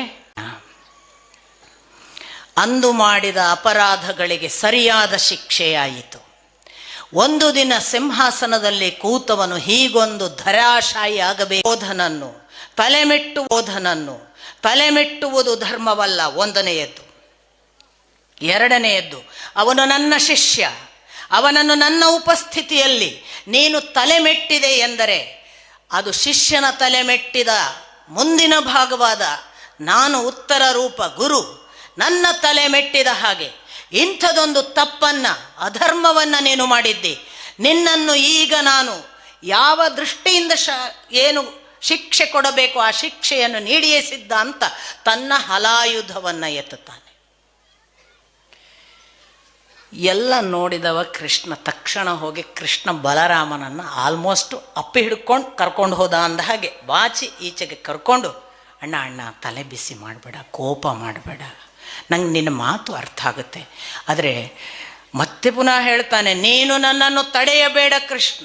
ಕೇವಲ ತಲೆ ಮೆಟ್ಟಿದ ಅಪರಾಧವಲ್ಲ, ನಾನು ಇಬ್ಬರಿಗೂ ಯುದ್ಧ ಕಲಿಸಿದವ. ಭೀಮಸೇನನೂ ನನ್ನ ಶಿಷ್ಯ, ಬಲರಾಮನೂ ನನ್ನ ಶಿಷ್ಯ. ನಾನು ಈ ಯುದ್ಧ ಪರಂಪರೆಯಲ್ಲಿ ಗದಾಯುದ್ಧದಲ್ಲಿ ತೊಡೆಯನ್ನು ಹೊಡೆಯುವ ಯಾವ ಧರ್ಮಶಾಸ್ತ್ರವೂ ಇಲ್ಲದ ಕ್ರಮವನ್ನು ಹೇಳಿಕೊಟ್ಟಿಲ್ಲ. ಅವನು ಅಧರ್ಮದ ಯುದ್ಧ ಮಾಡಿದ್ದಾನೆ. ಆದ್ದರಿಂದ ಅದಕ್ಕೂ ಶಿಕ್ಷೆ ಆಗಬೇಕು ಅಂತ ಮತ್ತೆ ಬಲರಾಮ ಕುಪಿತನಾಗ್ತಾನೆ. ಈ ಬಾರಿ ಕೃಷ್ಣ, ಅಣ್ಣ ನನಗೆ ನೀನು ಹೇಳುವ ಎಲ್ಲ ಮಾತುಗಳು ಅರ್ಥವಾಗುತ್ತವೆ. ಇದು ನೀನು ಭಾವಿಸಿದಂತೆ ತಪ್ಪಿನ, ಅಧರ್ಮದ, ಅನ್ಯಾಯದ ಭಾಗವಾಗಿ ನಿನಗೆ ಕಾಣಿಸುವುದು ಸಹಜವಿದೆ. ಆದರೆ ಒಂದು ಕ್ಷಣ ಯೋಚನೆ ಮಾಡು. ಇಲ್ಲಿ ದುರ್ಯೋಧನನನ್ನು ಅಂದು ಶಪಥ ಮಾಡುವಾಗ ಭೀಮಸೇನ ಹೇಳಿದ್ದ, ತೊಡೆ ತಟ್ಟಿ ದ್ರೌಪದಿಯನ್ನು ಕರೆದದರ ದುಃಖಕ್ಕೆ ನಿನ್ನ ತೊಡೆ ಮುರಿಯುತ್ತೇನೆ ಎಂದು ಶಪಥ ಮಾಡಿದ್ದ. ಭೀಮಸೇನನ ಒಂದು ಶಪಥವಿತ್ತು. ಎರಡನೆಯದ್ದು, ಮೈತ್ರೇಯ ಋಷಿಗಳಕ್ಕೆ ಮೊದಲು ಯೋಚನೆ ಮಾಡು, ನಾವು 6 ಕಾರಣಗಳಿಗಾಗಿ ಕೆಲವನ್ನು ಸಹಿಸಿಕೊಳ್ಳಬೇಕು.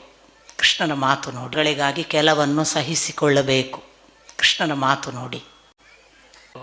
ಹಾಗೆಯೇ ಮಿತ್ರನ ಮಿತ್ರ 3 ಕಡೆ 3 ಲೀನೇಜ್ ಹೇಳ್ತಾನೆ. ಮಿತ್ರನ ಮಿತ್ರ ಹೀಗೆಲ್ಲರನ್ನು ಸಲಹಿದಾಗ ಅದು ಅಭಿವೃದ್ಧಿಯನ್ನು ಕಾಣುವ ಒಂದು ಮಾರ್ಗ. ಆತ್ಮವೃದ್ಧಿ ಅಂದರೆ ನನ್ನ ಒಳಿತನ್ನು ನಾನು ಕಾಪಾಡಿಕೊಳ್ಳುವುದು. ಶತ್ರು ನಾಶ ಅಂದರೆ ನನಗೆ ಇಮಿಡಿಯೇಟ್ ಯಾರು ನನ್ನನ್ನು ದ್ವೇಷಿಸ್ತಾರೆ ಅವರನ್ನು ನಾಶ ಮಾಡುವುದು ಕ್ಷತ್ರಿಯನ ಲಕ್ಷಣ. ಮಿತ್ರವೃದ್ಧಿ ಅಂದಾಗ ನನಗೆ ಯಾರು ನಿಜವಾಗಿ ಮಿತ್ರತ್ವ ಕೊಟ್ಟಿದ್ದಾರೆ ಅವರನ್ನು ನಾನು ಅಭಿವೃದ್ಧಿಗೊಳಿಸುವುದಕ್ಕೆ ಸಹಕರಿಸಬೇಕು. ಹಾಗೆಯೇ ಶತ್ರುವಿನ ಮಿತ್ರನನ್ನು ನಾಶ ಮಾಡಬೇಕು, ಮಿತ್ರನನ್ನು ವೃದ್ಧಿಗೊಳಿಸಬೇಕು. ಒಂದು ದೃಷ್ಟಿಯಿಂದ ಕೃಷ್ಣ ಹೇಳ್ತಾನೆ, ನೆನಪು ಮಾಡಿಕೊ, ಇವರು ನಮಗೆ ಬಂಧುಗಳು, ಇವರು ನಮ್ಮ ಸೋದರತ್ತೆಯ ಮಕ್ಕಳು. ಆ ದೃಷ್ಟಿಯಲ್ಲಿ ಇದು ಆತ್ಮವೃದ್ಧಿ, ಕುಲವೃದ್ಧಿಗೆ ಸಂಬಂಧಪಟ್ಟದ್ದು. ಕುಲದ ವೃದ್ಧಿಯ ದೃಷ್ಟಿಯಿಂದ ಇವರಿಗೆ ತುಂಬ ಅಧರ್ಮವಾಗಿದೆ, ಅನ್ಯಾಯವಾಗಿದೆ.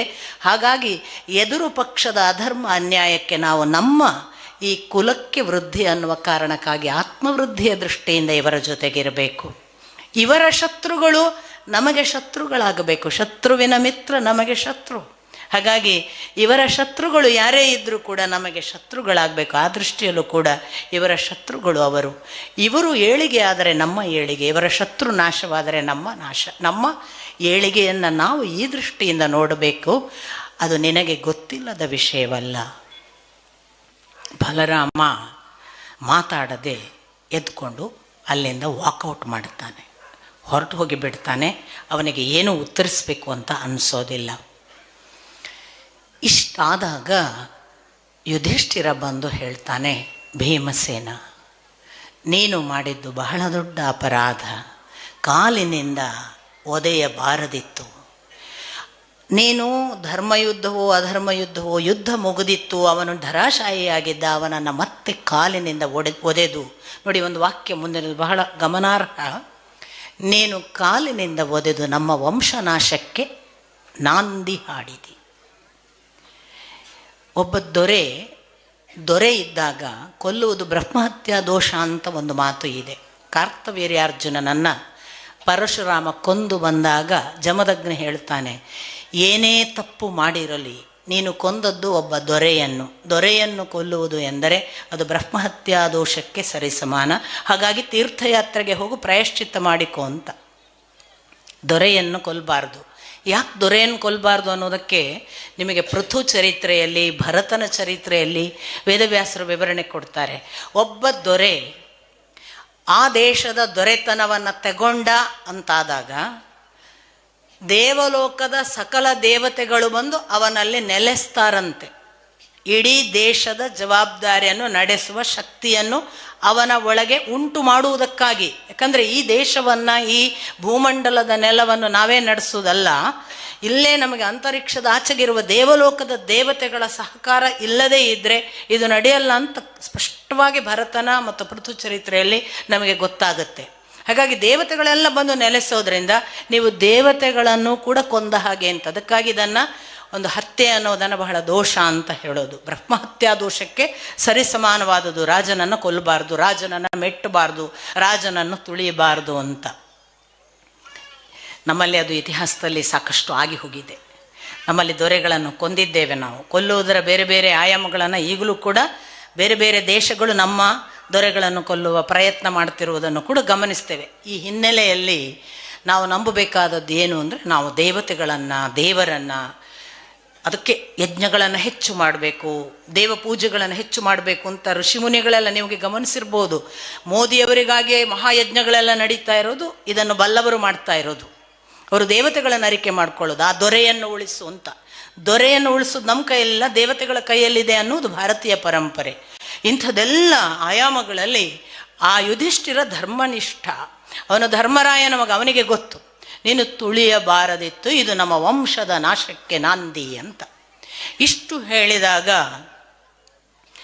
ಇನ್ನು ಭೀಮಸೇನ ಉತ್ತರ ಕೊಟ್ಟಿಲ್ಲ. ಕೃಷ್ಣ ಬಲರಾಮನನ್ನು ಕಳಿಸಿ ಇತ್ಲಾಗ್ ಬಂದು ಭೀಮಸೇನನಿಗೆ ಹೇಳ್ತಾನೆ, ಏನಾಗಿತ್ತು ನಿನಗೆ, ಯಾಕೆ ಅವನ ತಲೆ ಮೆಟ್ಟಿದೆ? ಅಷ್ಟರಲ್ಲಿ ಯುಧಿಷ್ಠಿರನನ್ನು ಬೈತಾನೆ, ಈಗ ನೀನು ಯಾಕೆ ಸಮಜಾಯಿಸುತ್ತಿ? ನೀನು ಅಲ್ಲೇ ಪಕ್ಕಕ್ಕಿದ್ದೀಯಲ್ಲ, ತುಳಿಯುವುದಕ್ಕೆ ಕಾಲು ಎತ್ತಿದಾಗ ಯಾಕೆ ತಡೆಯಲಿಲ್ಲ? ಯುಧಿಷ್ಠಿರ ಹೇಳ್ತಾನೆ, ಅವನ ಆ ಆವೇಶದ ಆರ್ಭಟದಲ್ಲಿ ಅವನು ಯುದ್ಧ ಮುಗಿಸಿ ಅದೇನು ಮಾಡುವವನಿದ್ದಾನೆ ಎನ್ನುವುದು ನನಗಿನ್ನೂ ಗಮನಕ್ಕೆ ಬರುವ ಮೊದಲು ಅವನು ತುಳಿದು ಬಿಟ್ಟ.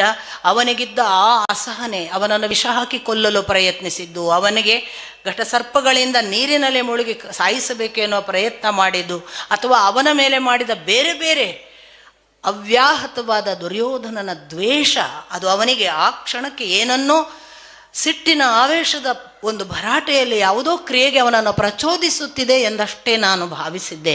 ನನಗೆ ಅವನು ತುಳಿಯುತ್ತಾನೆ ಅನ್ನೋದು ಕಲ್ಪನೆ ಆಗಲಿಲ್ಲ. ಮತ್ತೆ ಯುಧಿಷ್ಠಿರ ಕ್ಷಮೆ ಕೇಳಕ್ಕೆ ಶುರು ಮಾಡ್ತಾನೆ. ನೀನು ಈಗಾಗಲೇ ಎಲ್ಲರನ್ನು ಕಳೆದುಕೊಂಡಿದ್ದಿ ದುರ್ಯೋಧನ, ನಮ್ಮನ್ನು ಇಂಥದೊಂದು ಭೀಮಸೇನನ ಈ ಕಾರ್ಯಕ್ಕಾಗಿ ಕ್ಷಮಿಸು. ನಾವು ಇಂಥ ಕೆಲಸ ಮಾಡಬಾರದಿತ್ತು. ಅದು ಇದು ಅವನ ದುಃಖದ ರಾಗ ನಿರರ್ಗಳವಾಗಿ ನಡೀತಾ ಇರುವಾಗ ಕೃಷ್ಣ, ಸಾಕು ಮಾಡೋ ಯುಧಿಷ್ಠಿರ, ಒಂದು ದೃಷ್ಟಿಯಿಂದ ದುರ್ಯೋಧನ ತಾನು ಮಾಡಿದ ತಪ್ಪು ಏನಿತ್ತೋ ಅದಕ್ಕೆ ಬೇಕಾದದ್ದನ್ನು ಅನುಭವಿಸಿದ್ದಾನೆ. ಅವನ ಜೀವಿತಾವಧಿಯಲ್ಲಿ ಅವನು ಮಾಡಿದ ಎಲ್ಲ ಅಪರಾಧಗಳಿಗೆ ಈಗ ಸರಿಯಾದ ಶಾಸ್ತಿಯಾಗಿದೆ. ಅವನು ಮಾಡಿದ ತಪ್ಪುಗಳ ಎಲ್ಲ ಲೆಕ್ಕಾಚಾರ ಮಾಡಿದರೆ ಈಗಿನ ತಪ್ಪುಗಳನ್ನು ನಾವು ಬಹಳವಾಗಿ ಗಣಿಸಬೇಕಾಗಿಲ್ಲ. ಮತ್ತು ಅನ್ಯಾಯಕ್ಕೆ ಅನ್ಯಾಯದ ಮಾರ್ಗ ಅನಿವಾರ್ಯವಾದದ್ದು ನಮಗೆ ಗೊತ್ತಿರುವ ಸಂಗತಿ. ಇದನ್ನೆಲ್ಲ ಬಹಳ ಯೋಚಿಸುವ ಹೊತ್ತಲ್ಲ, ನಡಿ ನಾವೀಗ ನಮ್ಮ ಕೆಲಸಕ್ಕೆ ಹೊರಡಬೇಕು ಅಂತ ಎಚ್ಚರಿಸುವಾಗ ಬಹಳ ಸುಂದರವಾದ ವಿವರಣೆ ಇದೆ. ಅವನು ತೊಡೆ ಮುರಿದದ್ದು ಅಂದರೆ ಇಡೀ ಬೆನ್ಮೂಳೆ ಮುರಿದಿದೆ, ಅವನಿಗೆ ಏಳುವ ಶಕ್ತಿ ಇಲ್ಲ, ಬಿದ್ದಿದ್ದಾನೆ. ಮಾತು ಕೇಳ್ತಿದೆ ಎಲ್ಲರದ್ದು, ಅಸಹಾಯ ಸ್ಥಿತಿ. ಕೃಪಾ, ಕೃತವರ್ಮ, ಅಶ್ವತ್ಥಾಮರು ದೂರದಲ್ಲಿದ್ದಾರೆ, ಜೊತೆಗೆ ಯಾರೂ ಇಲ್ಲ. ಅವನು ಒಂಥರ ತೆವಳಿ ಎದ್ದು ಕೂತನಂತೆ, ಹೇಗೋ ಪ್ರಯತ್ನ ಪಟ್ಟು.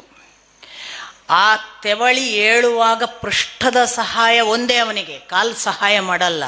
ಆ ಪೃಷ್ಠದ ಸಹಾಯದಲ್ಲಿ ಹೇಗೋ ಮಾಡಿ ತನ್ನನ್ನು ನೇರ ಮಾಡಿ ಸೆಟೆದು ಕೂತ್ಕೊಳ್ಳೋದಕ್ಕೆ ಪ್ರಯತ್ನ ಪಟ್ಟು ಬಹಳ ಮಾತನಾಡುತ್ತೆ ಕೃಷ್ಣ. ಯಾವ ಧರ್ಮ ನೀನು ಮಾಡಿದ್ದಿ? ನಾನು ಇಷ್ಟು ಹೊತ್ತು ಇಲ್ಲಿ ಯುದ್ಧ ಮಾಡುವಾಗ ನೀನು ಅಲ್ಲಿ ಅರ್ಜುನನ ಜೊತೆಗೆ ಮಾತನಾಡಿ ತೊಡೆ ಹೊಡೆದು ಕೊಲ್ಲು ಎಂದ ಸನ್ನೆಯನ್ನು, ನಿಮ್ಮ ಮಾತುಕತೆಗಳನ್ನು ನಾನು ಕೇಳಲಿಲ್ಲ ಎಂದು ಭಾವಿಸಿದ್ದೀಯಾ? ನಿನ್ನ ಅಧರ್ಮದಿಂದ ನೀನು ಕೊಂದದ್ದನ್ನು ಸಮರ್ಥಿಸುತ್ತೀಯ. ನನ್ನನ್ನು ಮಾತ್ರವಲ್ಲ, ನೀನು ಕರ್ಣ ಒಂದು ರಥದ ಚಕ್ರ ಹೂತು ಹೋದಾಗ ಅವಕಾಶ ಕೊಡದೆ ಈ ಹೊತ್ತಿನಲ್ಲೇ ಕೊಲ್ಲು ಎಂದು ಕೊಲ್ಲಿಸಿದ ದುರಾತ್ಮ. ಅಷ್ಟು ಮಾತ್ರ ಮಾಡಲಿಲ್ಲ, ಆ ದ್ರೋಣಾಚಾರ್ಯರು ಸಾಕ್ಷಾತ್ ಯೋಗಿಗಳು, ತಪಸ್ವಿಗಳು, ತಮ್ಮ ಮಗ ಎಲ್ಲಿ ಹೋಗಿದ್ದಾನೆ ಎನ್ನುವುದನ್ನು ಯೋಗ ಮಾರ್ಗದ ಮೂಲಕ ತಿಳಿಯುವುದಕ್ಕಾಗಿ ದೇಹವನ್ನು ತನ್ನ ಯೋಗ ಸ್ಥಿತಿಯಲ್ಲಿ ತಾನು ಧಾರಣೆ ಮಾಡಿ ಆ ಜೀವಜ್ಯೋತಿಯನ್ನಷ್ಟೇ ಹೊರಗೆ ಕಳುಹಿಸಿ ಹುಡುಕಿ ಬರಲಿಕ್ಕೆ ಹೋದಾಗ ಆ ದೇಹವನ್ನು ಶಿರಚ್ಛೇದ ಮಾಡಿಸುವುದಕ್ಕೆ ದೃಷ್ಟದ್ಯುಮ್ನ ಬಂದಾಗ ತಡೆಯುವ ಎಲ್ಲ ಸಾಧ್ಯತೆ ಇತ್ತು, ನಿನಗೆ ತಡೆಯಲಿಲ್ಲ. ಅಷ್ಟು ಮಾತ್ರವೇ, ಭೂರಿಶ್ರವಸ್, ನಿಮಗೆ ಆ ಉಲ್ಲೇಖ ಒಂದು, ಕೃಷ್ಣನ ಹೆಚ್ಚು ಅದರಲ್ಲಿ ಪಾರ್ಟಿಸಿಪೇಷನ್ ಇಲ್ಲ ಅಂತ ನಾನು ಹೇಳಲಿಲ್ಲ. ಭೂರಿಶ್ರವಸ್ ಒಂದು ನಿರ್ಧಾರ ಮಾಡ್ತಾನೆ, ತನ್ನ ಯಾವುದೋ ಒಂದು ತಪ್ಪು ಅಪರಾಧಗಳನ್ನೆಲ್ಲ ನೆನಪು ಮಾಡಿಕೊಂಡು ಅವನು ಪ್ರಾಯೋಪವೇಶ ಮಾಡೋದು ಅಂತ ಕೂತ್ಬಿಡ್ತಾನೆ. ಸಿಕ್ಕಾಪಟ್ಟೆ ಫೈಟ್ ಕೊಟ್ಟವ, ಇನ್ನಿಲ್ಲದಂತೆ ಹೋರಾಟ ಮಾಡಿದವ ಭೂರಿಶ್ರವಸ್. ಅವನು ಪ್ರಾಯೋಪವೇಶ ಅಂದರೆ ಉಪವಾಸ ಇದ್ದು ಸಾಯುವುದು. ಅವ್ರು ಯುದ್ಧ ಬಿಡ್ತಾನೆ, ಶಸ್ತ್ರಾಸ್ತ್ರ ಕೆಳಗಿಡ್ತಾನೆ, ತಾನು ಪ್ರಾಯೋಪವೇಶಕ್ಕೆ ಸಿದ್ಧನಾದೆ ಅಂತ ಘೋಷಿಸಿ ಕೂತ್ಕೊಳ್ತಾನೆ. ಆಗ ಸಾತ್ಯಕಿ ಅವನ ಚೆಂಡ ಹರಿಸ್ತಾನೆ ತಲೆನ.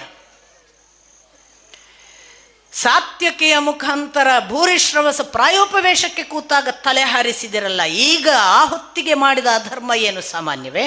ನಾನು ಅಧರ್ಮಿ ಎನ್ನುವಾಗ ಈ ಅಧರ್ಮದ ಲೆಕ್ಕಾಚಾರಗಳು ಎಲ್ಲಿ ಹೋದವು? ಒಂದೊಂದು ಭೀಷ್ಮಾಚಾರ್ಯರು ಅವರು ಸಾಯುವುದು ಹೇಗೆ ಎನ್ನುವುದನ್ನು ಅವರ ಮೂಲಕವೇ ತಿಳಿದು ಶಿಖಂಡಿಯನ್ನು ನಿಲ್ಲಿಸಿ ಅವರನ್ನು ಕೊಂದೆಯಲ್ಲ. ಆಗ ಎಲ್ಲಿ ಹೋಗಿತ್ತು ನಿನ್ನ ಧರ್ಮದ ಮಾತು? ಈಗ ನನ್ನನ್ನು ತೊಡೆ ಮುರಿದು ಕೊಲ್ಲಿಸುವ ಒಂದು ದುಷ್ಟತನವನ್ನು ಭೀಮನಿಗೆ ಪ್ರಚೋದನೆ ಕೊಟ್ಟು ಧರ್ಮದ ಮಾತನಾಡುವುದಕ್ಕೆ ನಿಂತಿದ್ದೀಯಾ ಅಂತ ಕೇಳ್ತಾನೆ. ಕೃಷ್ಣ ಫಸ್ಟ್ ಟೈಮ್ ಕೆಟ್ಟ ಶಬ್ದದಲ್ಲಿ ಬೈತಾನೆ. ನೀಚ, ದುರಾಚಾರಿ, ದುರಾತ್ಮ, ಧರ್ಮದ ಮಾತನ್ನಾಡುತ್ತೀಯ. ಸರಿಯಾಗಿ ಇನ್ನೊಮ್ಮೆ ಪುನರವಲೋಕನ ಮಾಡು. ನೀನು ಮಾಡಿದ ಧರ್ಮ ಕಾರ್ಯಗಳನ್ನು ಪಟ್ಟಿ ಮಾಡಿ ನೋಡು. ಯಾವೆಲ್ಲ ಅಧರ್ಮಗಳನ್ನು ನೀನು ಮಾಡಿದ್ದೀಯೋ ಅದಕ್ಕೆ ಸರಿಯಾದ ಪ್ರತಿಫಲವನ್ನು ನಾನು ಕೊಟ್ಟಿದ್ದೇನೆ. ಧರ್ಮಕ್ಕೆ ಧರ್ಮ ಮಾರ್ಗ ನನ್ನದು, ಅಧರ್ಮ ನಿನ್ನ ಮಾರ್ಗವಾದರೆ ಅದಕ್ಕಿಂತ ಅಧರ್ಮ ಮಾರ್ಗ ನನಗೆ ಗೊತ್ತು. ನಿನ್ನಂಥ ಧರ್ಮಿಷ್ಠರು ಯಾರಾದರೂ ಎದುರಿಗೆ ಬಂದರೆ ನಾನು ಧರ್ಮಿಷ್ಠವಾಗಿಯೇ ನಡೆಸಬಲ್ಲೆ. ನಿನ್ನಂಥ ಅಧರ್ಮಿ ಬಂದರೆ ನನಗೆ ಅಧರ್ಮವೇ ಗೊತ್ತು. ನಾನು ಧರ್ಮಿಷ್ಠನನ್ನು ಮಾತ್ರ ಧರ್ಮಿಷ್ಠವಾಗಿ ಕಾಯುವುದು, ಅಧರ್ಮಿಗಳಿಗೆ ಅಧರ್ಮದಿಂದಲೇ ಉತ್ತರ. ಇದು ಕೃಷ್ಣನ ಮಾದರಿ ಅಂತ ನಮಗೆ ಥ್ರೂ ಔಟ್ ಗೊತ್ತಾಗ್ಬಿಡತ್ತೆ. ರಾಮ ವಾಲಿಯನ್ನು ಕೊಲ್ಲುವಾಗ ಮರದ ಮರೆಯಲ್ಲಿ ಕೊಂದನಲ್ಲ, ಇದು ಬೆನ್ನ ಹಿಂದೆ ಕೊಲ್ಲುವುದು ಯಾವ ಧರ್ಮ ಅಂತ ವಾಲಿ ಕೇಳ್ತಾನೆ. ನೀನು ಸುಗ್ರೀವನಿಗೆ ಮಾಡಿದ್ದು ಅಧರ್ಮ.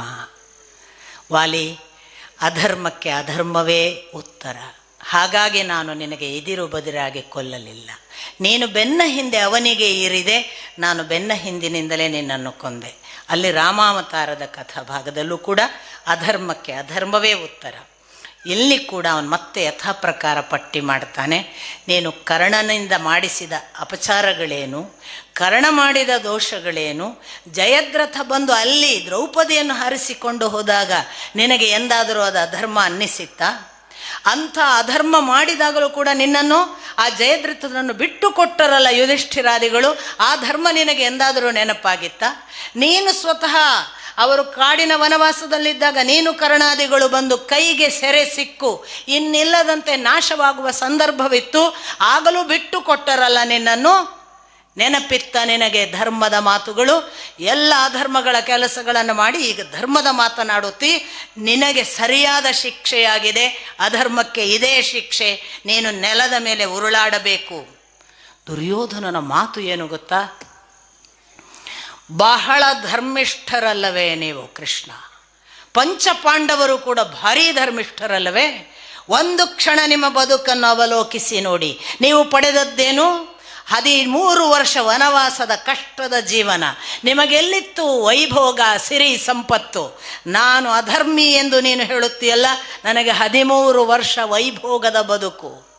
ಅಷ್ಟು ಮಾತ್ರವೇ, ನಾನು ನನ್ನ ಆ ವೈಭವದ ಸಂಪತ್ತನ್ನು ಸಿಂಹಾಸನ ಅಧೀಶ್ವರನಾಗಿ ಪಡೆದ ಬಳಿಕ ಇಂದಿನವರೆಗೆ ನಾನು ಯುದ್ಧದಲ್ಲಿ ನಿಮ್ಮನ್ನು ಸರಿಸಾಟಿಯಾಗಿ ಗೆಲ್ಲುತ್ತಾ ಬರುವ ಹಾಗೆ ನನ್ನ ಜೊತೆಗೆ ಯೋಧರೆಲ್ಲ ಸೇರಿ ನಿಮ್ಮ ಜೊತೆಗೆ ಯುದ್ಧ ಮಾಡಿದ್ದು ಕ್ಷತ್ರಿಯನಿಗೆ ಸಿಕ್ಕ ಮಹಾಬಲ.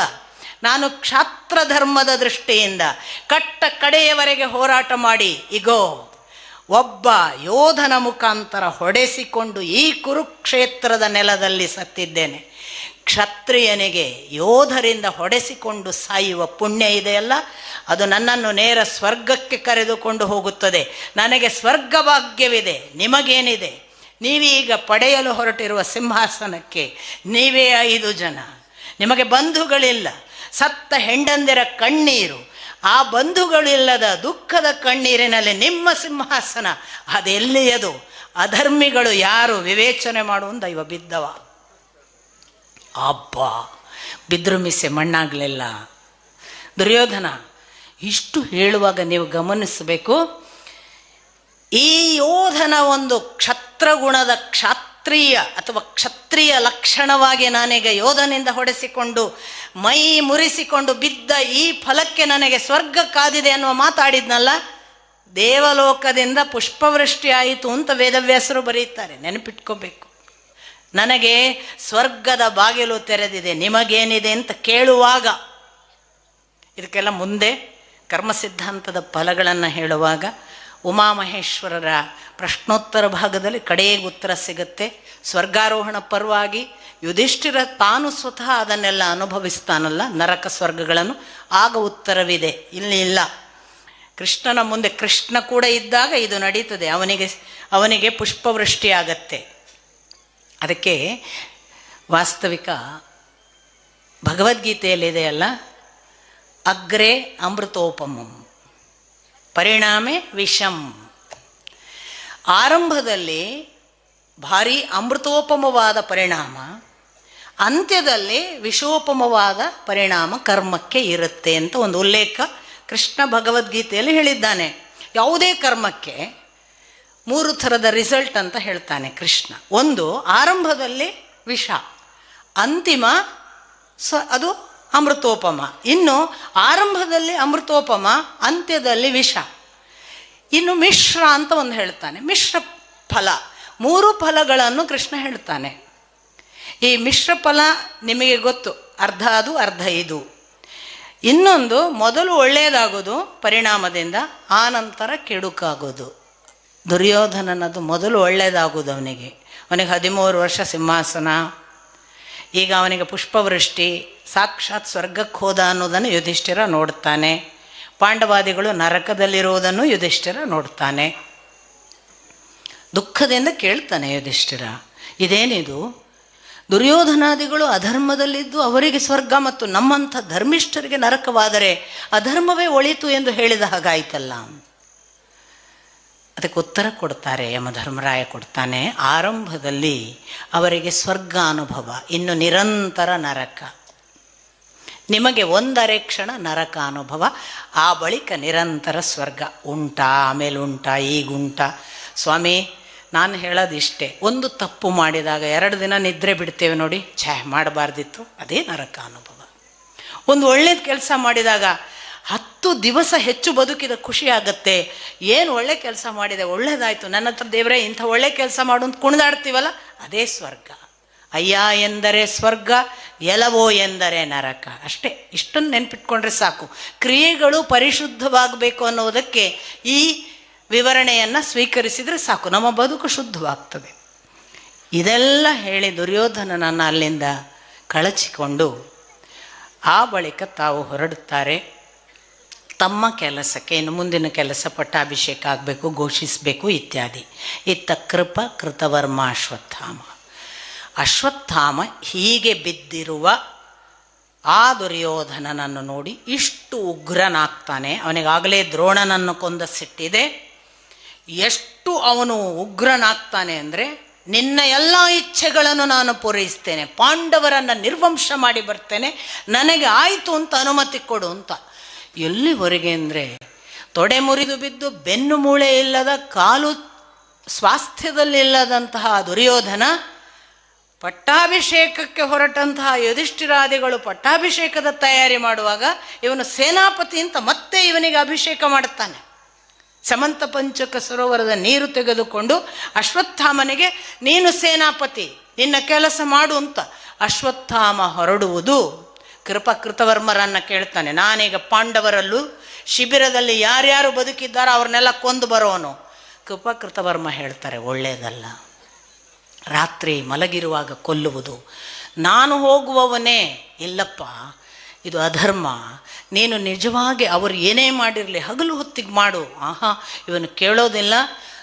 ಕೃತವರ್ಮರಿಗೆ ಹೇಳ್ತಾನೆ, ಬರ್ತಿದ್ರೆ ಬನ್ನಿ ನಾನು ಹೋಗ್ತೇನೆ ಅಂತ. ಅವರೊಂದಿಷ್ಟು ದೂರ ಹೋಗಿ ಆ ರಾತ್ರಿಯನ್ನಂತೂ ಕಳಿಬೇಕು, ಆ ಬಳಿಕ ಶಿಬಿರಕ್ಕೆ ಹೋಗೋಣ ಅಂತ ಹೇಳಿಕೊಂಡು ಆ ಒಂದು ರಾತ್ರಿಯನ್ನು ಒಂದು ಆಲದ ಮರದ ಬುಡದಲ್ಲಿ ಕಳೀತಾರೆ. ಆ ಆಲದ ಮರದ ಬುಡದಲ್ಲಿ ಹಗಲೆಲ್ಲ ಕಾಗೆ ತುಂಬ ತೊಂದರೆ ಕೊಟ್ಟಿರುತ್ತೆ ಒಂದು ಗೂಬೆಗೆ. ಗೂಬೆ ಅವಕಾಶ ಕಾಯ್ಕೊಂಡು ರಾತ್ರಿ ಕಾಗೆ ನಿದ್ದೆ ಮಾಡಿರುವಾಗ ಎಲ್ಲ ಕಾಗೆಗಳನ್ನು ಕುಕ್ಕಿ ಕುಕ್ಕಿ ಸಾಯಿಸಿ ಕೊಲ್ಲುತ್ತೆ. ಇವ ನಿದ್ದೆ ಮಾಡದೆ, ಅವರಿಬ್ಬರು ನಿದ್ದೆ ಮಾಡಿದ್ದಾರೆ, ಕೃತವರ್ಮರು. ಅಶ್ವತ್ಥಾಮ ನಿದ್ದೆ ಮಾಡದೆ ಗಮನಿಸ್ತಾ ಇದ್ದಾನೆ. ಕಾಗೆಗಳನ್ನು ಕಣ್ಣು ಕಾಣದ ನಿದ್ರೆಯ ಅವಸ್ಥೆಯಲ್ಲಿರುವಾಗ ಗೂಬೆ ಕುಕ್ಕಿ ಕುಕ್ಕಿ ಒಂದಷ್ಟು ಇವನಿಗೆ ನೋಡುವಾಗ ಕಾಗೆಯ ಹೆಣ.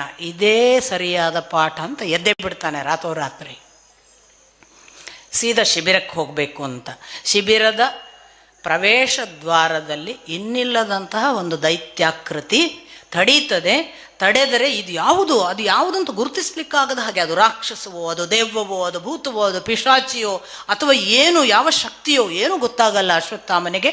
ಇವನಿಗೆ ಏನು ಶಸ್ತ್ರಾಸ್ತ್ರ ತಗೊಂಡ್ರು ಅದು ನುಂಗಿ ಹಾಕಿಬಿಡುತ್ತೆ.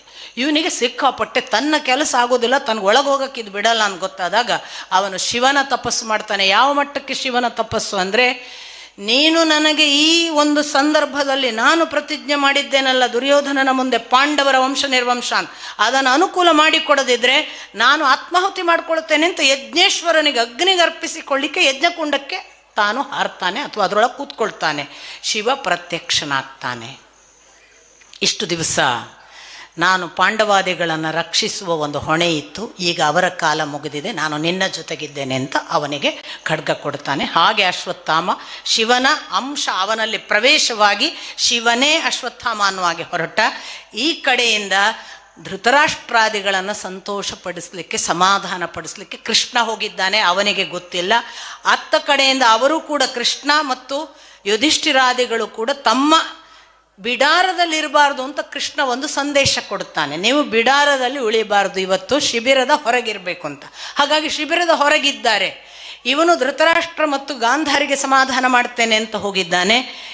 ಈ ಹೊತ್ತಿನಲ್ಲಿ ಅಶ್ವತ್ಥಾಮ ಹೋಗಿ ಕೃಷ್ಣನ ಅನುಪಸ್ಥಿತಿ, ಪಾಂಡವರ ಅನುಪಸ್ಥಿತಿ, ಸಾತ್ಯಕಿ ದೃಷ್ಟದ್ಯುಮ್ನಾದಿಗಳು ಶಿಬಿರದಲ್ಲಿದ್ದಾರೆ, ಎಲ್ಲ ಒಳಗಿದ್ದಾರೆ. ಇವನು ಒಳಗೆ ಹೋಗಿ ದೃಷ್ಟದ್ಯುಮ್ನನನ್ನು ಹೇಗೆ ಕೊಲ್ತಾನೆ ಅಂದರೆ, ಇವ ಕೊಲ್ಲುವುದು ಖಚಿತವಾಗ್ತದೆ ದೃಷ್ಟದ್ಯುಮ್ನನಿಗೆ. ಯಾಕಂದರೆ ರಾತ್ರಿ ನಿದ್ರೆ ಹೊತ್ತು ಅವನೆಲ್ಲ ಆಗಿದೆ ಅಂತ ಸುಸ್ತಾಗಿ ಮಲಗಿದ್ದಾನೆ. ಅವನು ಮುಡಿ ಹಿಡಿದು ಎಬ್ಬಿಸಿ, ಕಾಲಲ್ಲಿ ಒಂದು ಎಚ್ಚರ ಮಾಡಿ ಮುಡಿ ಹಿಡಿದು ಎಬ್ಬಿಸಿದಾಗ ಗೊತ್ತಾಗುತ್ತೆ ಇವನ ಕೈಯಲ್ಲೀಗ ಅದೊಂಥರ ನಿದ್ರಾವಸ್ಥೆಯಲ್ಲಿದ್ದರಿಂದ ಹೋರಾಟ ಮಾಡೋ ಸ್ಥಿತಿಯಲ್ಲಿ ಇರೋದಿಲ್ಲ. ದೃಷ್ಟದ್ಯುಮ್ನ ಒಂದೇ ಮಾತು ಕೇಳ್ಕೊತಾನೆ, ಕೊಲ್ಲುವುದು ನಿಶ್ಚಿತ, ನನಗೆ ಗೊತ್ತು, ಆಯುಧದಿಂದ ಕೊಲ್ಲು. ಯಾಕೆ ಕ್ಷತ್ರಿಯನಿಗೆ ಆಯುಧದಿಂದ ಕೊಂದರೆ ಮೋಕ್ಷ ಇಲ್ಲ. ಇವನು ಮೊಣಗಂಟು, ಕಾಲ್ಗಂಟು ಇವುಗಳಿಂದ ಅವನ ಮರ್ಮಾಂಗವನ್ನೆಲ್ಲ ಗುದ್ದಿ ಗುದ್ದಿ ಒದ್ದಾಡಿಸಿ ಸಾಯಿಸ್ತಾನೆ ಹೊರತು ಶಾಸ್ತ್ರದಿಂದ ಕೊಲ್ಲೋದಿಲ್ಲ. ಇವರು ನರಕಕ್ಕೆ ಹೋಗಬೇಕು ಅಂತ ಅವನ ನಿರ್ಣಯ. ಸಾತ್ಯಕಿಯನ್ನು ಕೊಲ್ತಾನೆ, ಭೂರಿಶ್ರವಸನನ್ನು ಹಾಗೆ ಕೊಂದಿದ್ದೀಯಲ್ಲ, ದ್ರೋಣಾಚಾರ್ಯರನ್ನು ಹೀಗೆ ಕೊಂದಿದ್ದೀಯಲ್ಲ ಅಂತ ದೃಷ್ಟದ್ಯುಮ್ನನನ್ನು, ಸಾತ್ಯಕಿಯನ್ನು, ಯಾರೆಲ್ಲ ಬದುಕಿ ಉಳಿದಿದ್ರು ಅವರನ್ನು ಕೊಲ್ಲುವುದಂತ ತೀರ್ಮಾನ ಮಾಡುವಾಗ ಅಲ್ಲಿದ್ದವರು ಕೆಲವರು ಬೊಬ್ಬೆ ಹೊಡೆಯುವಾಗ ಉಪಪಾಂಡವರಿಗೆ ಎಚ್ಚರ ಆಗ್ತದೆ, ಅವರೆಲ್ಲ ಹೋರಾಟಕ್ಕೆ ಎದ್ದು ನಿಲ್ತಾರೆ. 5 ಜನ ಉಪಪಾಂಡವರನ್ನು ಕೂಡ ಅಶ್ವತ್ಥಾಮ ಕೊಲ್ತಾನೆ. ಯಾರು ಶಿಬಿರದಲ್ಲಿ ಪಾಂಡವರ ಸೇನೆಯಲ್ಲಿ ಒಬ್ಬರೂ ಉಳಿಯೋದಿಲ್ಲ. ಅಶ್ವತ್ಥಾಮ ಕೃತವರ್ಮ ಆ ಕಡೆಯಿಂದ, ದುರ್ಯೋಧನ ಇನ್ನು ಬದುಕಿದ್ದಾನೆ ಅನ್ನುವ ಶೈಶವ ಅಂದರೆ ಅದು ಶವಾವಸ್ಥೆಯಲ್ಲಿ ಅವ ಇದ್ದಾನೆ. ಈಚೆ ಕಡೆ ಪಾಂಡವರು 5 ಜನ, ದ್ರೌಪದಿ ಉಳಿದಿದ್ದಾರೆ. ಧೃತರಾಷ್ಟ್ರ ಗಾಂಧಾರಿ, ಕುಂತಿ ಅವರು ಉಳಿದಿದ್ದಾರೆ. ವಿದುರ ಇದ್ದಾನೆ. ಎಲ್ಲರೂ ಸರ್ವನಾಶ ಅನ್ನುವ ಹಾಗೆ ನೋಡಿ, ತಲೆ ಮೆಟ್ಟಬಾರದಿತ್ತು. ನೀನು ನಮ್ಮ ವಂಶದ ನಿರ್ವಂಶಕ್ಕೆ ನಾಂದಿ ಬರೆದೆ. ಯುಧಿಷ್ಠಿರನ ಮಾತು, ಧರ್ಮಶಾಸ್ತ್ರ. ಅದರ ನೆಕ್ಸ್ಟ್ ಪರಿಣಾಮ ಅಶ್ವತ್ಥಾಮ ಉಪಪಾಂಡವರನ್ನು ಕೊಂದ. ಅಭಿಮನ್ಯು ಆಗಲೇ ಹೋಗಿದ್ದಾನೆ. ಈಗ ಉಳಿದದ್ದು ಏಕಮಾತ್ರ ಕೊಡಿ ಉತ್ತರೆಯ ಗರ್ಭದಲ್ಲಿದೆ. ಈ ಸುದ್ದಿ ಗೊತ್ತಾಗಿ ಇವರು ಓಡಿ ಬರ್ತಾರೆ. ಇನ್ಫ್ಯಾಕ್ಟ್ ಧೃತರಾಷ್ಟ್ರ ಕೇಳ್ತಾನೆ ಸಂಜಯನ ಹತ್ರ, ಅವನು ಇಷ್ಟು ಬಲಶಾಲಿ ಇದ್ದಲ್ಲ ಆ ಪುಣ್ಯಾತ್ಮ ಅಶ್ವತ್ಥಾಮ, ಅವನು ಆ ಧೃಷ್ಟದ್ಯುಮ್ನನನ್ನು ಸಾತ್ವಿಕ್ಯನ್ನು ಎಂತೆಂಥ ಯುದ್ಧದ ಹೊತ್ತಲ್ಲಿ ಯಾಕೆ ಕೊಲ್ಲಿಲ್ಲ, ಹೀಗೆ ಯಾಕೆ ಕೊಂದ? ಅದಕ್ಕೆ ಭಾರಿ ಚೆನ್ನಾಗಿ ಉತ್ತರ ಇದೆ ಸಂಜಯನದ್ದು. ಅವನಿಗೆ ಪಾಂಡವರ 5, ಕೃಷ್ಣ ಮತ್ತು ಸಾತ್ಯಕಿ ಇವರು ಇಷ್ಟು ಜನ ಒಟ್ಟಿಗಿದ್ರೆ ಅವನಿಗೆ ಧೈರ್ಯ ಇರಲಿಲ್ಲ. ಆದ್ದರಿಂದ ಅವನ ಯುದ್ಧದಲ್ಲಿ ಯಾರನ್ನು ಕೊಲ್ಲಿಲ್ಲ. ಅವರಷ್ಟು ಜನ ಹೊರಗೋದ್ರಲ್ಲ ಪಾಂಡವರು ಕೃಷ್ಣನ ಜೊತೆಗೆ, ಈಗ ಕೊಲ್ಲಕ್ಕೆ ಸರಿಯಾದ ಸಮಯ ಅಂತ ಕೊಂದ ಅಂತ. ಸೊ ಈ ಅಶ್ವತ್ಥಾಮ ಹೀಗೆ ಕೊಂದ. ಸುದ್ದಿ ಕೃಷ್ಣನಿಗೆ ಬಂತು. ಕೃಷ್ಣ ಬಂದು ಉಪಪಾಂಡವರು ಮತ್ತು ತನ್ನ ಸಂಬಂಧಪಟ್ಟ ಎಲ್ಲರೂ ಇಲ್ಲವಾದದ್ದನ್ನು ನೋಡಿದ. ಇದರ ಗಳಿಗೆಯಲ್ಲಿ ಅದೇ ನಮಗೆ ಕೆಲವು ಚರ್ಚೆಗಳಿವೆ. ಇದಾದ ಕೂಡಲೇ 16 ದಿನ ಶೌಚ ಅಂತ ಅವರಿಗೆ ಆ ಶೌಚ ಬಂತು. ಆ ಶೌಚದ ಶುದ್ಧೀಕರಣ ಆದಮೇಲೆ ಅವರು ಪಟ್ಟಾಭಿಷಿಕ್ತರಾದರು. ಈ ಪಟ್ಟಾಭಿಷಿಕ್ತರಾದ ಮರುದಿವಸ ಕೃಷ್ಣ ಧ್ಯಾನದಲ್ಲಿ ಕೂತಿದ್ದಾನೆ. ಅಂದರೆ ಭೀಷ್ಮಾಚಾರ್ಯರು 10ನೇ ದಿನಕ್ಕೆ ಶರಶಯ್ಯೆ, 8 ದಿನ ಆಮೇಲೆ ಯುದ್ಧ, ಅದಾಗಿ 16 ದಿನ. ಸೊ 18, 16 ದಿನ ಅಲ್ಲಿ 18, 16 ದಿನ ಅಂದರೆ 10ರಿಂದ 8 ಅಂತ ತಗೊಂಡ್ರೆ 8, 16 ಅದನ್ನು ಲೆಕ್ಕ ಹಿಡಿದು ಅವರು ಹೇಳ್ತಾರೆ 24 ದಿನಗಳು ಹೋದವು. 25ನೇ ದಿನಕ್ಕೆ ಪಟ್ಟಾಭಿಷಿಕ್ತರಾದರು. 26ನೇ ದಿನಕ್ಕೆ ಕೃಷ್ಣ ಧ್ಯಾನಕ್ಕೆ ಕೂತಿದ್ದ. ಯಾಕೆ ಧ್ಯಾನಕ್ಕೆ ಕೂತಿದ್ದಿ ಕೃಷ್ಣ, ನೇನು ಇಷ್ಟು ಯೋಗಿಯ ಹಾಗೆ ಕಣ್ಮುಚ್ಚಿ ಧ್ಯಾನಕ್ಕೆ ಕೂತದ್ದು ಇದು ಪ್ರಥಮ ನಾನು ನೋಡುದಂದಾಗ, ಕೃಷ್ಣ ತಾನು ತನ್ಮಯನಾಗಿದ್ದ ಆ ಯೋಗ ಸಮಾಧಿಸ್ಥ ಅವಸ್ಥೆಯಿಂದ ಹೊರಗೆ ಬಂದು ಕಣ್ಣು ತೆಗೆದು ಹೇಳ್ತಾನೆ, ಅಲ್ಲಿ ಕುರುಕ್ಷೇತ್ರದಲ್ಲಿ ಭೀಷ್ಮಾಚಾರ್ಯರು ನಿರಂತರವಾಗಿ ನನ್ನನ್ನು ಕೂಗಿ ಕರೆಯುವ ಧ್ಯಾನದಲ್ಲಿದ್ದಾರೆ. ಅವರ ಭಕ್ತಿಯ ಪರಾಕಾಷ್ಠೆ ನನಗೆ ನನ್ನೊಳಗಿನ ಅವರನ್ನು ಮುಟ್ಟಬೇಕಾದ ಆಂತರ್ಯವನ್ನು ಎಚ್ಚರಿಸಿ ಎಳೆಯುತ್ತಿದೆ. ಹಾಗಾಗಿ ನಾನು ಕಣ್ಣು ತೆರೆದು ಕುಳಿತುಕೊಳ್ಳುವ ಸ್ಥಿತಿಯಲ್ಲಿಲ್ಲ. ನಾನೀಗ ಭೀಷ್ಮಾಚಾರ್ಯರ ಜೊತೆಗಿದ್ದೇನೆ.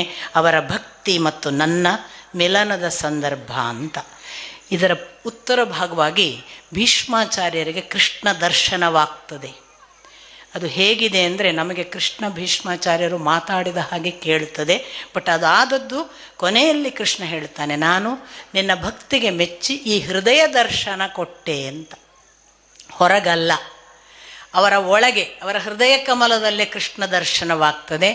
ಕೃಷ್ಣನನ್ನು ಕಂಡ ತಕ್ಷಣವೇ ಭೀಷ್ಮಾಚಾರ್ಯರು ಇನ್ನಿಲ್ಲದ ಪರಿಯಲ್ಲಿ ಸ್ತುತಿಸಲಿಕ್ಕೆ ಪ್ರಾರಂಭ ಮಾಡ್ತಾರೆ.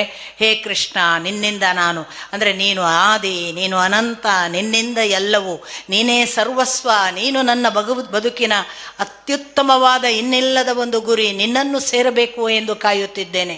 ಜಗತ್ತಿನ ಪ್ರಳಯ ನೀನು, ಸೃಷ್ಟಿ ನೀನು, ಜಗತ್ತನ್ನು ನಡೆಸುವ ವಿಶ್ವಶಕ್ತಿ ನೀನು. ನೀನಿಲ್ಲದಿದ್ದರೆ ಈ ಜಗತ್ತಿನ ಯಾವ ಅಣುವೂ ಅಲುಗುವುದಿಲ್ಲ.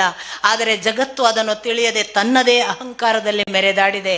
ಕೃಷ್ಣ, ನನಗೆ ನಿನ್ನ ಭಕ್ತಿ, ನೀನು ಅಂದು ಎಷ್ಟು ಭಕ್ತರ ಮೇಲೆ ಒಂದು ದಯೆ ತೋರಿಸಿದೆ ಎಂದರೆ ನನ್ನ ಮಾತು ಸುಳ್ಳಾಗಬಾರದು ಎಂದು ನೀನು ಕೂಡ ಸುದರ್ಶನ ಚಕ್ರವನ್ನು ಹಿಡಿದು ಬಂದು ಭಕ್ತನ ಮಾತಿಗೆ ಪ್ರಾಧಾನ್ಯ ಕೊಟ್ಟು ನಿನ್ನ ಮಾತನ್ನು ಸುಳ್ಳು ಮಾಡಿದೆ. ಅಂಥ ಹೊತ್ತಿನಲ್ಲಿ ನಾನು ಬಿಟ್ಟ ಶಸ್ತ್ರ ನಿನಗೆ ಗಾಯವಾಗಿ ರಕ್ತ ತಂದಿತ್ತು. ಆ ರಕ್ತವನ್ನೂ ಕೂಡ ನನ್ನ ಭಕ್ತಿಗಾಗಿ ಸಹಿಸಿಕೊಂಡೆ. ಕೃಷ್ಣ, ನಿನ್ನಂಥ ಒಬ್ಬ ಅಪರಿಮಿತ ಭಕ್ತಿಯ ಒಂದು ಪರಾಕಾಷ್ಠೆಯ ದೇವರನ್ನು ನಾನು ಕಂಡಿನ. ಸ್ತುತಿ ಸ್ತುತಿ ಸ್ತುತಿ ಭೀಷ್ಮಾಚಾರ್ಯರದ್ದು. ಕೃಷ್ಣ ಹೇಳ್ತಾನೆ, ನನಗೆ ನಿನ್ನಷ್ಟು ಪ್ರಿಯರಾದ ಭಕ್ತರಿಲ್ಲ, ಹಿರಿಯರಿಲ್ಲ ಅನ್ನುವಷ್ಟು ನಾನು ನಿನ್ನನ್ನು, ನಿನ್ನ ಭಕ್ತಿಯನ್ನು ಮೆಚ್ಚಿದ್ದೇನೆ. ಆ ನಿನ್ನ ಭಕ್ತಿಗಾಗಿಯೇ ನಾನು ಈಗ ಈ ಕ್ಷಣ ನಿನಗೆ ಕಾಣಿಸುತ್ತಿದ್ದೇನೆ. ನನಗೆ ನೀನು ಅತ್ಯಂತ ಪ್ರಿಯನು. ಜಗದ ಅತ್ಯಂತ ಶ್ರೇಷ್ಠ ಭಕ್ತ ಮಾತ್ರ ನೀನಲ್ಲ, ಜ್ಞಾನಧಾರೆಯ ಪರಂಪರೆಯನ್ನು ಹೊತ್ತ ಮಹಾ ಜ್ಞಾನಿ. ನನಗೆ ಅವನು ಹೇಳಿದ್ದಾನೆ, ನನಗೆ ಜ್ಞಾನಿ ಎಲ್ಲರಿಗಿಂತ ಪ್ರಿಯ ಅಂತ. ಭಗವದ್ಗೀತೆಯಲ್ಲಿ ಒಂದು ಮಾತಿದೆ, ಅದು ಇಲ್ಲಿ ಪ್ರೂವ್ ಆಗುತ್ತೆ. 4 ಜನ ಇದ್ದಾರೆ, ಆರ್ತಿಗಳು ಅಂದರೆ ಆರ್ತರು, ಜಿಜ್ಞಾಸುಗಳು, ಅರ್ಥಾರ್ಥಿಗಳು ಮತ್ತು ಜ್ಞಾನಿಗಳು. ಈ 4 ಜನ ನನ್ನನ್ನು ಕರೀತಾರೆ. ಕೃಷ್ಣ ಭಗವದ್ಗೀತೆಯಲ್ಲಿ ಹೇಳಿದ್ದಾನೆ. ಆರ್ತರು ನಾವು ಮೊನ್ನೆ ದಿನ ನೋಡ್ತು, ಅದು ದ್ರೌಪದಿ ಅಂತ. ಜಿಜ್ಞಾಸುಗಳು ಅಂದರೆ ಯಾರು ಭಗವಂತನನ್ನು ತಿಳಿಬೇಕು ಅಂತ ಹಸಿತಾರಲ್ಲ ಅವರೆಲ್ಲರೂ. ಅರ್ಥಾರ್ಥಿಗಳು ಅಂದರೆ ಸಂಪತ್ತನ್ನು ಬೇಡುವವರು, ಅದಕ್ಕೆ ಧ್ರುವನನ್ನು ಉದಾಹರಣೆ ಕೊಡ್ತಾರೆ. ಜ್ಞಾನಿ ಅಂದಾಗ ಭೀಷ್ಮಾಚಾರ್ಯರನ್ನೇ ಕೊಡಬೇಕು. ಎಷ್ಟು ಜ್ಞಾನದ ಪರಾಕಾಷ್ಠೆ ಇದ್ದರೂ ಕೂಡ ಭಗವದ್ಭಕ್ತಿಯ ಮೇರೆ ಇಲ್ಲದ ಒಂದು ವ್ಯಕ್ತಿತ್ವ, ಆ ಪರಿ ಭಕ್ತಿ ಭೀಷ್ಮಾಚಾರ್ಯರಿಗೆ. ಜ್ಞಾನ ಮಾತ್ರ ಇದ್ದರೆ ಉಪಯೋಗ ಇಲ್ಲ, ಅದರಲ್ಲಿ ಭಕ್ತಿಯ ಸಂಪೂರ್ಣ ಸಮರ್ಪಣೆ ಇದ್ದರೆ ಮಾತ್ರ ಜ್ಞಾನ ಶುಭ್ರ. ಇಲ್ಲದ್ರೆ ಅಹಂಕಾರ ಕಾರಣ, ನಾನು ಪಂಡಿತ, ನಾನು ಜ್ಞಾನಿ ಅನ್ನೋ ಅಹಂಕಾರಕ್ಕೆ ಹೋಗುತ್ತೆ. ಇದು ಭೀಷ್ಮಾಚಾರ್ಯರು. ಅಂಥದ್ದೊಂದು ಸ್ಥಿತಿಯನ್ನು ನೀನು ತೋರಿದ್ದರಿಂದ ನನಗೆ ಜ್ಞಾನಿಗಳೆಂದರೆ ಅತ್ಯಂತ ಪ್ರಿಯವಾದ ವಿಷಯ. ಅದಕ್ಕೆ ನಾನು ನಿನ್ನ ಭಕ್ತಿಗೆ ಮೆಚ್ಚಿದ್ದೇನೆ. ಅದಕ್ಕಾಗಿಯೇ ನಾನು ಶಸ್ತ್ರಾಸ್ತ್ರಗಳನ್ನು ತೊಟ್ಟೆ, ನಿನ್ನನ್ನು ಸಲಹಿದೆ, ಎಲ್ಲವನ್ನ ಹೇಳಿ ಕಡೆಗೆ ಭೀಷ್ಮಾಚಾರ್ಯರ ಆ ಹೃದಯ ದರ್ಶನ ಭಾಗ ಮುಕ್ತಾಯ ಆದಾಗ ಕೃಷ್ಣ ಹೇಳ್ತಾನೆ ಸಾತ್ಯಕಿಗೆ, ಯುಧಿಷ್ಠಿರಾದಿಗಳಿಗೆ ಸಿದ್ಧರಾಗಲು ಹೇಳು. ಜ್ಞಾನಧಾರೆಯೊಂದು ನಶಿಸುತ್ತಿದೆ. ಜ್ಞಾನ ಸೂರ್ಯನೊಬ್ಬ ಅಸ್ತಂಗತನಾಗುತ್ತಿದ್ದಾನೆ. ಅಂಥ ಜ್ಞಾನ ಸೂರ್ಯ ಅಸ್ತಂಗತ ಆಗುವ ಮೊದಲು ಅವನ ಜ್ಞಾನವನ್ನು ನಾವು ಪಡೆಯಬೇಕು. ಇಲ್ಲದೇ ಇದ್ದರೆ ಪರಂಪರೆಯಲ್ಲಿ ಜ್ಞಾನ ಸೂರ್ಯನೊಬ್ಬ ಆಗಿ ಹೋದ ಎಂಬ ಚರಿತ್ರೆ ಮಾತ್ರ ಉಳಿಯುತ್ತದೆ. ಅದು ಮುಂದಿನ ಜನಾಂಗಕ್ಕೆ ದಾಟಿಸುವ ಕೆಲಸವಾಗಬೇಕು ಅಂತ ಹೇಳಿ ಯುಧಿಷ್ಠಿರಾದಿಗಳನ್ನು ಇಮಿಡಿಯೇಟ್ ಅವರ ಸಿಂಹಾಸನದ ರಾಜ್ಯಭಾರದ ಕೆಲಸಕ್ಕೆ ಮೊದಲು ಜ್ಞಾನಧಾರೆಯನ್ನು ಪಡೀಲಿ ಅಂತ ಸಾತ್ವಿಕೆಯ ಮುಖಾಂತರ ಹೇಳಿ, ತಾನು ದಾರುಕನ ಮುಖಾಂತರ ರಥ ಹೂಡಿಸಿಕೊಂಡು ತಾನು ನೇರವಾಗಿ ಆ ಕುರುಕ್ಷೇತ್ರದ ಭೀಷ್ಮಾಚಾರ್ಯರು ಇರುವ ಸ್ಥಳಕ್ಕೆ ಬರ್ತಾನೆ. ಪಾಂಡವಾದಿಗಳು ಕೂಡ ಆ ಕಡೆಯಿಂದ ಬರ್ತಾರೆ. ಯುಧಿಷ್ಠಿರ ತುಂಬ ಸಂತುಷ್ಟನಾಗಿ ಭೀಷ್ಮಾಚಾರ್ಯರನ್ನು ನೋಡಿ, ಕೃಷ್ಣ ನಮಗೆ ಏನು ಅನುಗ್ರಹ ಹೇಳು, ನೀನು ಯಾಕೆ ಇಲ್ಲಿಗೆ ಕರೆಸಿದ್ದಿ? ಆಗ ಮತ್ತೆ ಕೃಷ್ಣ ಹೇಳ್ತಾನೆ, ಈ ಭೀಷ್ಮಾಚಾರ್ಯರು ಈಗ ಹೊರಡುವ ಮೊದಲು, ಅವರ ಪ್ರಾಣ ನಿಷ್ಕ್ರಮಣಕ್ಕೆ ಪೂರ್ವದಲ್ಲಿ ಅವರ ಜೀವಧಾರೆಯಾಗಿರುವ ಜ್ಞಾನವನ್ನು ಅಷ್ಟೂ ಸಮಗ್ರವಾಗಿ ನಿಮ್ಮ ಮೇಲೆ ಅವರು ಅನುಗ್ರಹ ಮಾಡಲಿ. ಆ ಮೂಲಕ ನೀವು ಯಜ್ಞಕರ್ಮಗಳ ಎಲ್ಲ ವಿಧಿವಿಧಾನಗಳನ್ನು, ಆಶ್ರಮ ಧರ್ಮಗಳ ಸಕಲ ಸಂಗತಿಗಳನ್ನು ಅಂದರೆ ಬ್ರಹ್ಮಚರ್ಯ ಸನ್ಯಾಸದವರೆಗಿನ ಆಶ್ರಮ ಧರ್ಮಗಳನ್ನು, ಪುರುಷಾರ್ಥಗಳನ್ನು, ಧರ್ಮಾರ್ಥ ಕಾಮ ಮೋಕ್ಷ ಇವೆಲ್ಲವುಗಳನ್ನು ತಿಳಿಯುವ ಹಾಗಾಗಲಿ. ಅದರ ಜೊತೆಗೆ ರಾಜನೀತಿಯೂ ನಿಮಗೆ ಬರಲಿ. ಈ 4ರ ಪಾಠವನ್ನು ಭೀಷ್ಮಾಚಾರ್ಯರು ನಿಮಗೆ ಮಾಡಲಿ ಎಂದು ನಾನಿಲ್ಲಿಗೆ ಕರೆದುಕೊಂಡು ಬಂದಿದ್ದೇನೆ ಅಂತ ಹೇಳಿ ಭೀಷ್ಮಾಚಾರ್ಯರಿಗೆ ಕೃಷ್ಣ ಹೇಳ್ತಾನೆ, ಈ ನಿಮ್ಮ ಮಕ್ಕಳಿಗೆ ದಯವಿಟ್ಟು ನಿಮಗೆ ತಿಳಿದಿರುವ ಅಷ್ಟೂ ಜ್ಞಾನವನ್ನು ಉಪದೇಶಿಸಿ. ಪಾಪ ಭೀಷ್ಮಾಚಾರ್ಯರು ಹೇಳ್ತಾರೆ, ಆಗಲೇ 28 ದಿನಗಳಿಂದ ಆ ವೇದನೆಯಲ್ಲಿದ್ದಾರೆ. ಆ ಬಳಿಕ 30 ದಿನ ಉಪದೇಶ ಮಾಡ್ತಾರೆ ಭೀಷ್ಮಾಚಾರ್ಯರು. ಆ 28 ದಿನದ ವೇದನೆಯಲ್ಲಿ ಕೃಷ್ಣ ಹೇಳ್ತಾನೆ ಉಪದೇಶಿಸಿ ಅಂತ. ಭೀಷ್ಮಾಚಾರ್ಯರು ಹೇಳ್ತಾರೆ, ಕೃಷ್ಣ ನನಗೆ ಈಗ ಏನೂ ಗೊತ್ತಿಲ್ಲ, ಮೈ ತುಂಬ ವೇದನೆ, ಉರಿ, ನೋವು, ಹಸಿವು, ಬಾಯಾರಿಕೆಗಳು ಇಲ್ಲ ಅಥವಾ ಇದೆ, ಇದ್ದರೂ ಅದು ಬೇಡ. ಒಂದು ಕಡೆಯಿಂದ ದಿಕ್ಕುಗಳ ಅರಿವಿಲ್ಲ ಕೃಷ್ಣ, ಆಕಾಶ ಯಾವುದು ಭೂಮಿ ಯಾವುದು ಗೊತ್ತಿಲ್ಲ. ನಾನು ಇಂಥ ವಿಹ್ವಲ ಸ್ಥಿತಿಯಲ್ಲಿ ಏನು ಉಪದೇಶಿಸಿ ಏನು, ನನ್ನಲ್ಲಿ ಏನೂ ಉಳಿದಿಲ್ಲ ಕೃಷ್ಣ ಅಂತ. ಕೃಷ್ಣ ಹೇಳ್ತಾನೆ, ಭೀಷ್ಮಾಚಾರ್ಯರೇ ನೀವು ನನ್ನ ಭಕ್ತ, ನಾನು ನಿಮಗೊಂದು ವಿಶೇಷ ಅನುಗ್ರಹ ಈ ಕ್ಷಣದಿಂದ ಮಾಡುತ್ತಿದ್ದೇನೆ. ಇಂದಿನಿಂದ ನಿಮಗೆ ವೇದನೆ ಇಲ್ಲ, ಇಂದಿನಿಂದ ನಿಮಗೆ ಉರಿ ನೋವುಗಳಿಲ್ಲ, ಇಂದಿನಿಂದ ನಿಮಗೆ ಹಸಿವು ಬಾಯಾರಿಕೆಗಳಿಲ್ಲ. ನಿಮ್ಮ ಜ್ಞಾನ ಮಾತ್ರ ಓತಪ್ರೋತವಾಗಿ ಹರಿಯುವ ಹಾಗೆ ನನ್ನ ಅನುಗ್ರಹ ನೀವು ಆರಂಭಿಸಿ. ತಕ್ಷಣ ಭೀಷ್ಮಾಚಾರ್ಯರು ಹೇಳ್ತಾರೆ, ಓ ಕೃಷ್ಣ, ಏನು ಮಹಿಮೆ ನಿನ್ನದು. ನನ್ನ ದೇಹದ ಒಂದು ನೋವು ವೇದನೆಗಳು ನನಗೆ ಗೊತ್ತಿಲ್ಲ. ಆಕಾಶ ಭೂಮಿ ಈ ನೆಲ ಪ್ರತಿಯೊಂದು ಈಗ ಅರಿವಿಗೆ ಬರುತ್ತಿದೆ. ಸಕಲ ದೇವತೆಗಳು ಕಾಣಿಸುತ್ತಿದ್ದಾರೆ. ಸರ್ವಜ್ಞಾನ ಪ್ರವಾಹ ಕೃಷ್ಣ, ಇದು ನಿನ್ನ ಅನುಗ್ರಹ. ನಿನ್ನ ಅನುಗ್ರಹವನ್ನು ನಿನ್ನ ಆದೇಶದಂತೆ ಈ ಪಾಂಡವಾದಿಗಳಿಗೆ ಅರ್ಪಿಸುತ್ತೇನೆ. ಹಾಗೆ ಭೀಷ್ಮಾಚಾರ್ಯರು ಸಕಲ ಜ್ಞಾನಧಾರೆಯನ್ನು, ನಾನು ಮತ್ತೆ ಮತ್ತೆ ಹೇಳ್ತೇನೆ, ಭೀಷ್ಮಾಚಾರ್ಯರ ಶಾಂತಿ ಪರ್ವ, ಅನುಶಾಸನ ಪರ್ವ, ಆ ಬಳಿಕ ಬರುವ ಅಶ್ವಮೇಧಿಕ ಪರ್ವದಲ್ಲಿ ಕೃಷ್ಣನೇ ಅನ್ನೋ ಗೀತೆ ಹೇಳ್ತಾನೆ. ಆದರೆ ಆ ಅಷ್ಟು ಭಾಗವನ್ನು ಜೀವನದಲ್ಲಿ ಒಮ್ಮೆ ಓದಿದರೆ, ಕನ್ನಡ ಅನುವಾದ ಓದಿದರೂ ಸಾಕು, ಬದುಕಿನಲ್ಲಿ ತಪ್ಪು ಮಾಡೋಕ್ಕೆ ಸಾಧ್ಯ ಇಲ್ಲ ಯಾರೂ ಕೂಡ. ಅದು ಏನು ಧರ್ಮಶಾಸ್ತ್ರ, ಯಾವುದು ತಪ್ಪು ಯಾವುದು ಸರಿ ವಿವೇಚನೆ ಇಲ್ಲದವರೆಲ್ಲ 10 ಸಾರಿ ಓದ್ಕೊಂಡು ಹೋಗಬೇಕು, 10 ಸಾರಿ ಕೇಳಬೇಕು. ನೋಡಿ, ನಮ್ಮ ಭಾರತೀಯ ಪರಂಪರೆ ರಾಮಚಂದ್ರನಿಗೆ ಮೊದಲು ವಿಶ್ವಾಮಿತ್ರರ ಮುಖಾಂತರ ಉಪದೇಶ ಮತ್ತು ಮಾರ್ಗದರ್ಶನ ಮಾಡಿಸಿ, ಆ ಬಳಿಕ 14 ವರ್ಷ ವನವಾಸ ಮಾಡಿಸಿ ಸಿಂಹಾಸನ ಕೊಡ್ತು. ನೀವು ಪಾಂಡವರ ವಿಷಯಕ್ಕೆ ಬಂದರೆ 13 ವರ್ಷ ವನವಾಸ. ದಯವಿಟ್ಟು ವನವಾಸವನ್ನು ಕೂಡ ಹಾಗೆ ಅಕ್ಷರ ಓದಬೇಕು. ಎಷ್ಟು ಋಷಿಮುನಿಗಳು ಸಿಕ್ಕೋದು, ಎಷ್ಟು ಪಾಠ. ಆ 13 ವರ್ಷದ ವನವಾಸ ಅಥವಾ 1 ವರ್ಷದ ಅಜ್ಞಾತವಾಸ ಸೇರಿಸಿಕೊಂಡು 13 ವರ್ಷ ಅವರು ಪಡೆದ ಅನೇಕ ಋಷಿಮುನಿಗಳ ಜ್ಞಾನಧಾರೆ, ಆ ವನವಾಸ ಪ್ಲಸ್ ಸಿಂಹಾಸನಕ್ಕೆ ಕೂತ್ಕೂಡಲೇ ಸಿಂಹಾಸನ ಅಲ್ಲ, ಮೊದಲು ಜ್ಞಾನ ಪಡೆದು ಸಿಂಹಾಸನ ಅನ್ನುವ ಕೃಷ್ಣನ ಆದೇಶ. ನಮ್ಮ ಎಲ್ಲ ರಾಜಕಾರಣಿಗಳನ್ನು 12 ವರ್ಷ ವನವಾಸ ಕಳಿಸಿ ಕೂಡಿಸ್ಬೇಕು. ಸುಮ್ಮನೆ ಕೂಡಿಸಿದ್ದಕ್ಕೆ ಇವರು ಹೀಗಾಗಿರೋದು. ಪ್ರತಿ ಒಬ್ಬರಿಗೂ 12 ವರ್ಷ ವನವಾಸ ಮಾಡಿ ಬನ್ನಿ, 1 ವರ್ಷ ಕೃಷ್ಣ ಧ್ಯಾನವೋ, ನಿಮಗೆ ಯಾವ ದೇವಭಕ್ತಿಯೋ ಅದನ್ನು ಧ್ಯಾನಿಸಿ, ಆ 1 ವರ್ಷ ಯಾವ ಶಾಂತಿ ಪರ್ವದ ಧರ್ಮಶಾಸ್ತ್ರ ಇದೆ ಅಥವಾ ಜ್ಞಾನ ಪರಂಪರೆ ಇದೆ ಅದನ್ನು ತಿಳ್ಕೊಂಡ ಮೇಲೆ ಅಂಥವರಿಗೆ ಮಾತ್ರ ರಾಜಕೀಯದಲ್ಲಿ ರಾಜ್ಯ ಆಳುವ ಹಕ್ಕುಗಳನ್ನು ಕೊಡಬೇಕು. ನಾವು ಅಷ್ಟರ ಮೊದಲು ನಾವು ಓದಿರಬೇಕು. ನಾವು ಓದೋದಕ್ಕೆ ಓದದವರನ್ನು ಕೂಡಿಸ್ತೀವಿ, ತಿಳಿಯದವರನ್ನು ದೊರೆ ಅಂತೀವಿ. ತಿಳಿಯದವನು ಹೇಗೆ ನಡೆಸಿದ್ರು ಆಗಲಿ ನಮ್ಮ ದೇಶ ಚೆನ್ನಾಗಿರುತ್ತೆ ಅಥವಾ ನಮ್ಮ ರಾಜ್ಯ ಹೀಗೆ ಬೆಳೆಯಲಿ ಅಂತ ಭಾವಿಸ್ತೇವೆ. ಯಾವ ಮುಟ್ಟಾಳುತನ, ನಾವು ಸರಿ ಇಲ್ಲ. ಅದಕ್ಕೆ ಪ್ರಜಾಪ್ರಭುತ್ವ ಖಂಡಿತ ಮಾದರಿ ಅಲ್ಲ. KS ನಾರಾಯಣಾಚಾರ್ಯ ಯಾವಾಗಲೂ ಒಂದು ಪ್ರಶ್ನೆ ಕೇಳ್ತಾರೆ, ಒಬ್ಬ ಕುಡುಕ ಪ್ರಜ್ಞೆ ತಪ್ಪಿ ಹಾಕುವ ಓಟು, ಪ್ರಜ್ಞಾಪೂರ್ವಕವಾಗಿ ಎಲ್ಲವನ್ನೂ ತಿಳಿದು ಹಾಕುವ ಜ್ಞಾನಿಯ ಓಟು ಎರಡೂ ಒಂದೇ ಆಯ್ತಲ್ಲ ನಮ್ಮ ದೇಶದಲ್ಲಿ ಅಂತ. ಎಂಥ ದುಃಖದ ವಿಷಯ. ಇನ್ನೂ ಸ್ವಲ್ಪ ನೋಡಿ, ನಾನು ಹೇಳುವುದು ಕಹಿ ಆಗ್ಬೋದು, ಕೆಲವರಿಗೆ ಇಷ್ಟವಾಗಲಿಕ್ಕಿಲ್ಲ. ಆದರೆ ಎಲ್ಲೆಲ್ಲ ದೊರೆತನದ ಆಳ್ವಿಕೆ ಉಂಟು ಆ ದೇಶಗಳು ಚೆನ್ನಾಗಿವೆ. ಭೂತಾನ್ ಅತ್ಯಂತ ಶಾಂತಿಯುತ ದೇಶ, ಅಲ್ಲಿ ದೊರೆತನವಿರುವುದು, ಪ್ರಜಾಪ್ರಭುತ್ವ ಅಲ್ಲ. ನೇಪಾಳ ಕಳಕೊಂಡಿತು ದೊರೆತನವನ್ನು. ಈಗ ಅವಸ್ಥೆ ನೋಡಿ, ಕಮ್ಯುನಿಸ್ಟೇವರು ಬಂದು ಏನೇನು ಮಾಡಿದರು. ಪ್ರಜಾಪ್ರಭುತ್ವ ಅನ್ನುವುದು ಎಷ್ಟು ಮೋಸ ಮಾಡ್ತಿದೆ ನಮಗೆ ಪಾಠ. ಒಂದು ದೃಷ್ಟಿಯಿಂದ ಮಸ್ಕತ್ ನೋಡಿ, 50 ವರ್ಷದಲ್ಲಿ ಒಬ್ಬ ದೊರೆ ಬೆಳೆಸಿದ ಪರಿ ನೋಡೋಕ್ಕಾದ್ರೂ ಮಸ್ಕತ್ತಿಗೆ ಹೋಗಿ ಬನ್ನಿ. ದೊರೆಯ ಆಳ್ವಿಕೆ ನಿಮಗೆ ಅದೊಂದು ಮುಸಲ್ಮಾನರ ದೇಶ ಅಂತ ಅನ್ಸಲ್ಲ. ನೀವು ಭಾರತದಲ್ಲಾದರೂ ಇವತ್ತು ಒಂದು ವಾತಾವರಣಕ್ಕೆ ಬಂದಿದ್ದೀವಿ ನಾವು, ಅವರಿದ್ದರೆ ಏನಾಗ್ತದೇನೋ ಅನ್ನೋ ಭಯ ಭಯ ಭಯ.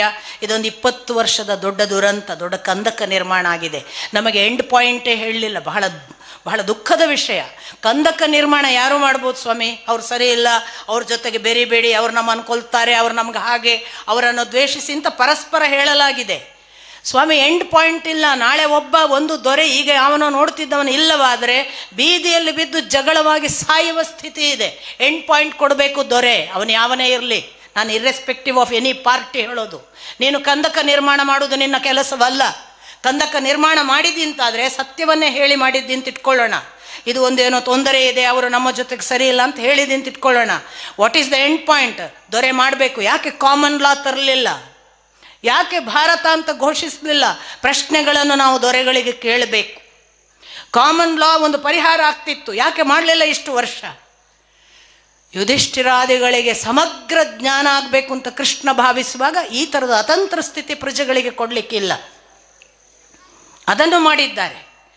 ಆ ದೃಷ್ಟಿಯಲ್ಲಿ ನಾನು ಹೇಳೋದು, ಒಬ್ಬ ಮಸ್ಕತ್ ದೇಶದ ದೊರೆ, ಅಲ್ಲಿ ಯಾರೂ ಹಿಜಾಬ್ ಹಾಕುವುದಿಲ್ಲ, ಯಾರಿಗೂ ಕೂಡ ವಸ್ತ್ರ ವೇಷಭೂಷಣಗಳ ಕಡ್ಡಾಯ ನಿಯಮಗಳಿಲ್ಲ.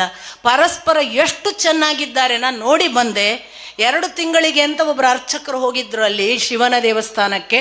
ಶಂಕರನಾರಾಯಣ ಅಡಿಗುರು ಅಂತ ಕುಂದಾಪುರ ಕಡೆಯವರು. ಅವ್ರು ನನಗೆ ಹೇಳಿದರು, 2 ತಿಂಗಳು ಇರುವುದು ಅಂತ ಬಂದದ್ದು, ಈಗ 26 ವರ್ಷ ಆಯಿತು ಅಂತ. 2 ವರ್ಷ ಇರೋದು ಅಂತ ಹೋದದ್ದು ಅಂತ ನಮ್ಮ ಸ್ನೇಹಿತರು, ಒಬ್ಬ ಅಪ್ಪನ ಭಕ್ತರು, ಅವರು ನನ್ನಲ್ಲಿ ಕರೆದವರು. ನಾನು 2 ವರ್ಷ ಇರೋದು ಅಂತ ಬಂದದ್ದು. ಈಗ ನನ್ನ ಇಲ್ಲಿ ಅಷ್ಟೇ 22 ವರ್ಷ ಆಯಿತು. ಇನ್ನೊಬ್ಬರು ಶಶಿಧರ್ ಶೆಟ್ಟಿ ಅಂತ, ಅವರು 22 ವರ್ಷಕ್ಕೆ ಅಂತ ಹೋದ್ರು, 2 ತಿಂಗಳಿಗೆ ಅಂತ ಏನೋ ಹೋದ್ರಂತೆ. ಈಗ 45 ವರ್ಷಗಳ ಹಿಂದೆ, ಈಗ 46ನೇ ವರ್ಷ ಮಸ್ಕತ್ನಲ್ಲಿದ್ದಾರೆ. ಸ್ವಾಮಿ, ಜನ ಚೆನ್ನಾಗಿರ್ತಾರೆ, ನಾವು ನಮ್ಮಷ್ಟಕ್ಕೆ ಬಿಟ್ಟರೆ ಚೆನ್ನಾಗಿದ್ದೇವೆ, ನಮ್ಮನ್ನು ಹಾಳು ಮಾಡಲಾಗ್ತದೆ. ರಾಜಕಾರಣಿಗಳು ಒಡೆಯುವ ಕೆಲಸ ಮಾಡೋ ಬದಲು ಕೂಡಿಸೋ ಕೆಲಸ ಮಾಡಬೇಕು. ಈ ದೇಶ ಮಾತ್ರ ಅಲ್ಲ, ಜನಾಂಗೀಯ ದ್ವೇಷ ಈ ದೇಶದಲ್ಲಿ ಮಾತ್ರ ಇಲ್ಲ. ಅದನ್ನು ನಾನು ಉದ್ದೇಶಪೂರ್ವಕವಾಗಿ ನಮ್ಮ ದೇಶವನ್ನು ಹೇಳ್ತೇನೆ ಅಂತ ಭಾವಿಸಬೇಡಿ. ಏನು ಮಾಡ್ತಿದೆ ಸೂಪರ್ ಪವರ್? ಒಳ್ಳಿಗೊಂದು ಕಾನೂನು ತರಕ್ಕೆ ಬರಲ್ವಾ? ಯಾರು ಜನಾಂಗೀಯ ದ್ವೇಷ, ಜನಾಂಗೀಯ ಹತ್ಯೆ ಮಾಡ್ತಾರೆ ಅವರಿಗೆ ಇಂಥ ಶಿಕ್ಷೆ ಅಂತ ಯಾಕೆ ಮಾಡಲ್ಲ? ಎಲ್ಲರಿಗೂ ತಮ್ಮ ಬೇಳೆ ಬೇಯಿಸ್ಕೊಳ್ಳಿಕ್ಕಿದೆ, ತಮ್ಮ ರಾಜಕೀಯದ ಬೇಳೆ ಬೇಯಿಸ್ಕೊಳ್ಳಿಕ್ಕೆ. ನಾನು ಹೇಳಿದ್ನಲ್ಲ, ಇಂದ್ರನಿಗೆ ತಕ್ಷಕ ಬೇಕು ಅಂತ, ಆ ಥರದ ಕಾಂಪ್ರಮೈಸ್ ಇದೆ. ಹಾಗಾಗಿ ಟೆರರಿಸ್ಟ್ಗಳನ್ನು ಬಿಟ್ಟು ಟೆರರಿಸ್ಟ್ಗಳ ಮುಖಾಂತರ ಕೆಲಸ ಮಾಡುವ ಒಂದು ಜಗತ್ತೇ ಇದೆ ನಮಗೆ ಗೊತ್ತಿಲ್ಲದೆ. ಇಂಥ ಎಲ್ಲ ದೋಷಗಳನ್ನು ನೋಡುವಾಗ ಕೃಷ್ಣ ನಮಗೆ ಅನಿವಾರ್ಯ, ಕೃಷ್ಣ ಪಾಠ ಅನಿವಾರ್ಯ, ಭೀಷ್ಮಾಚಾರ್ಯರ ಜ್ಞಾನ ಅನಿವಾರ್ಯ. ಇಂಥ ಭೀಷ್ಮ ಏಕಾದಶಿಯ ದಿನ ಅಂಥ ಭೀಷ್ಮಾಚಾರ್ಯರ ಮುಖೋದ್ಗತವಾಗಿ ಬಂದ ಆ ಅಷ್ಟು ಜ್ಞಾನ ಪರಂಪರೆಯ ಮಹಾಪ್ರಸಾದವನ್ನು ಪಾಂಡವಾದಿಗಳು ಪಡೆಯುವಾಗ ಒಂದು ಅಪೂರ್ವ ಘಟನೆ ಕೃಷ್ಣನ ಕುರಿತು ಇದೆ. ಅದನ್ನು ನಾಳೆ ನೋಡೋಣ. ನಮಸ್ಕಾರ.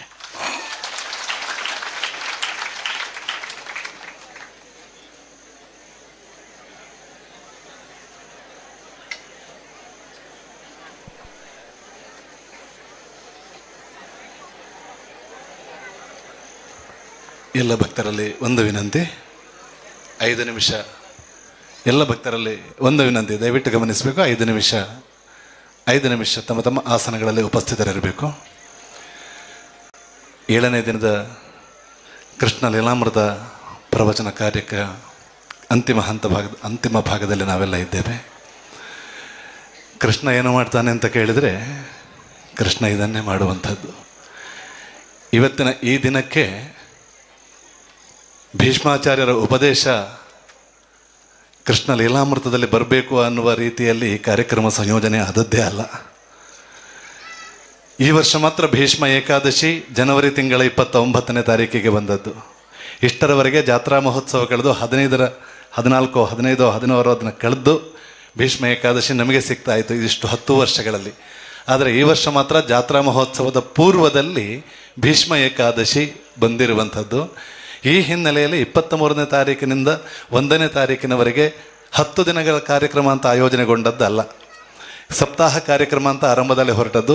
8 ದಿನ ಇರಲಿ, ಕೃಷ್ಣನಿಗೆ 8 ಸಂಖ್ಯೆ ಒಳ್ಳೆಯದು ಅನ್ನುವ ಭಾವದಿಂದ 8 ದಿನದ ಕಾರ್ಯಕ್ರಮ. 22ಕ್ಕೆ ಆರಂಭ ಆಗಬೇಕಿತ್ತು. ಉಜಿರಾ ಜಾತ್ರಾ ಮಹೋತ್ಸವದ ನಿಮಿತ್ತವಾಗಿ 23ಕ್ಕೆ ಆರಂಭಗೊಂಡದ್ದು. 23ರಿಂದ 1 ಅಂತ ಹೇಳಿದ್ರೆ ಸರಿಯಾಗಿ 10 ದಿನಕ್ಕೆ ವಿಸ್ತರಿಸಲ್ಪಟ್ಟ ಕಾರ್ಯಕ್ರಮ. ಇವತ್ತು ಭೀಷ್ಮ ಏಕಾದಶಿಯ ಪರ್ವಕಾಲ. ಬಹುಶಃ ವೀಣಕ್ಕನವರು ಭೀಷ್ಮ ಏಕಾದಶಿಗೆ ಭೀಷ್ಮಾಚಾರ್ಯರ ಉಪದೇಶ ಬರಬೇಕು ಅಂತ ಹೇಳಿ ಯೋಚನೆ ಮಾಡಿ ಪ್ರವಚನ ಮಾಡಿದ್ದೇ ಅಲ್ಲ. ಇವೆಲ್ಲವನ್ನು ಕಂಡಾಗ ವೀಣಕ್ಕನ ಭಾಷೆಯಲ್ಲಿ ಕಾಸ್ಮಿಕ್ ಅರೇಂಜ್ಮೆಂಟ್ ಅಂತ.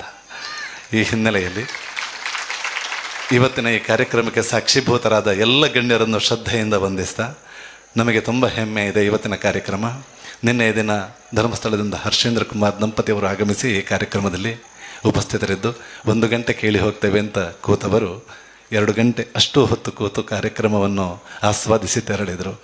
ಇವತ್ತು ಮಾತೃಶ್ರೀ ಹೇಮಾವತಿ ಹೆಗಡೆಯವರು ಈ ಕಾರ್ಯಕ್ರಮ ಸ್ವಲ್ಪ ಹೊತ್ತು ಇರ್ತೇನೆ, ಮತ್ತು ಯಾರಿಗೂ ತೊಂದರೆಯಾಗದ ಹಾಗೆ ನಿರ್ಗಮಿಸ್ತೇನೆ ಅಂತ ಹೇಳಿದರು. ಆದರೆ ಇನ್ನೂ ನಮ್ಮ ಮಧ್ಯೆ ಇದ್ದಾರೆ ಅಂತ ಹೇಳಿದರೆ ಕೃಷ್ಣನ ಸೆಳೆತ ಅಂತ ಭಾವಿಸ್ತೇನೆ. ದಯವಿಟ್ಟು ಮಾತೃಶ್ರೀ ಹೇಮಾವತಿ ಹೆಗಡೆಯವರ ವೇದಿಕೆಗೆ ಬಂದು ನಮ್ಮ ಈ ಕ್ಷೇತ್ರದ ಗೌರವವನ್ನು ಸ್ವೀಕಾರ ಮಾಡಬೇಕು ಅಂತ ಹೇಳಿ ತಮ್ಮಲ್ಲಿ ಎಲ್ಲ ಭಕ್ತರ ಪರವಾಗಿ ವಿನಮ್ರವಾಗಿ ಶ್ರದ್ಧೆಯಿಂದ ವಿನಂತಿಸ್ತಾ ಇದ್ದೇವೆ. ದಯವಿಟ್ಟು ವೇದಿಕೆಗೆ ಬರಬೇಕು.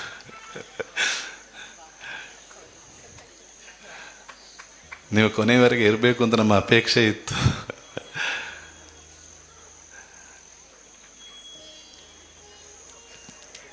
ಈ ಕ್ಷೇತ್ರಕ್ಕೆ ಹಿಂದಿನ ಬಾರಿ ಬಂದಾಗ ಅಷ್ಟಾವಧಾನ ಕಾರ್ಯಕ್ರಮದಲ್ಲಿ ಭಾಗವಹಿಸಿ ನಿರ್ಗಮಿಸಿದ್ರಿ. ಇವತ್ತು ಈ ಪರ್ವಕಾಲದಲ್ಲಿ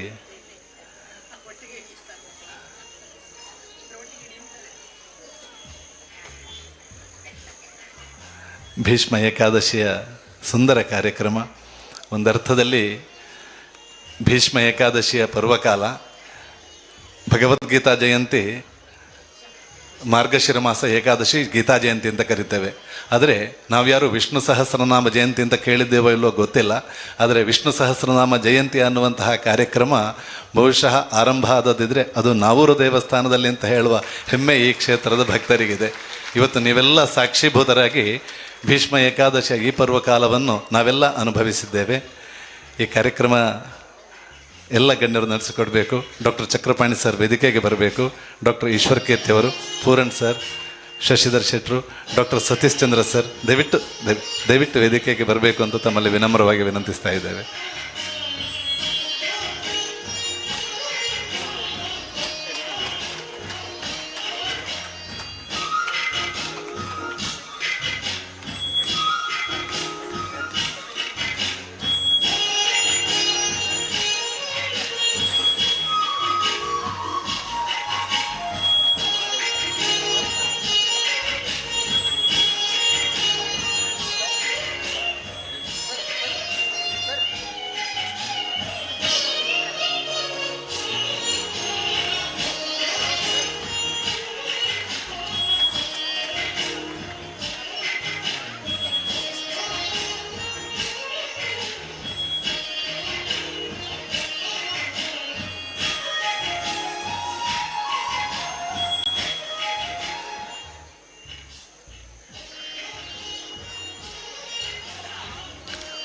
ಟ್ರಸ್ಟಿನ ಸದಸ್ಯರು, ಉಪಾಧ್ಯಕ್ಷರು, ಸಮಿತಿಯ ಪದಾಧಿಕಾರಿಗಳು ದಯವಿಟ್ಟು ವೇದಿಕೆಗೆ ಬರಬೇಕು.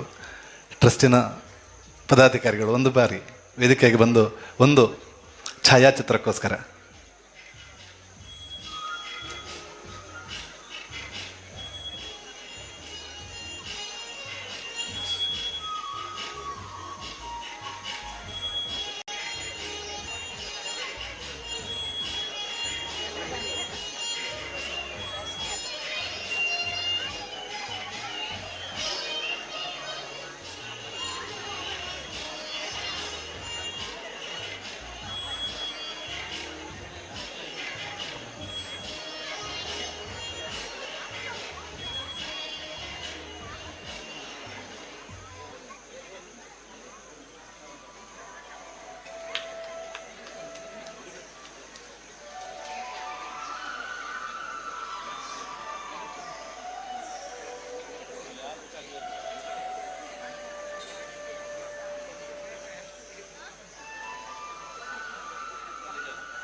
ಡಾಕ್ಟರ್ ಚಕ್ರಪಾಣಿ ಸರ್ ಅವರಿಗೆ ಒಂದು ಸಣ್ಣ ಗೌರವಾರ್ಪಣೆ.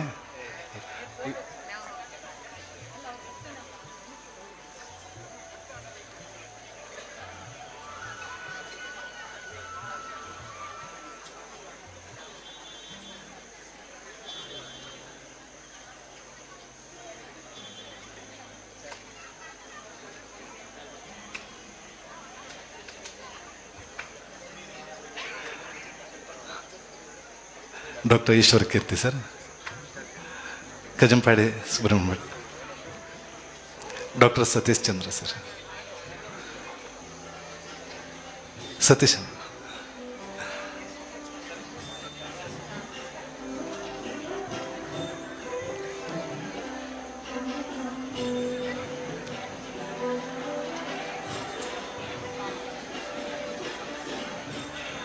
ಶ್ರೀಯುತ ಕವಿತಾ ಮೇಡಮ್ ಅವರು ವೇದಿಕೆಗೆ ಬರಬೇಕಾಗಿ ಕೇಳಿಕೊಳ್ತೇವೆ.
ಇವತ್ತಿನ ಕಥಾಮೃತ ಸಾರ ಅಮೃತವನ್ನು ಡಾಕ್ಟರ್ ವೀಣಾ ಬನ್ನಂಜೆಯವರು ಮಾತೃಶ್ರೀಯವರಿಗೆ ಕೊಡೋದು, ಅವರು ನಮ್ಮ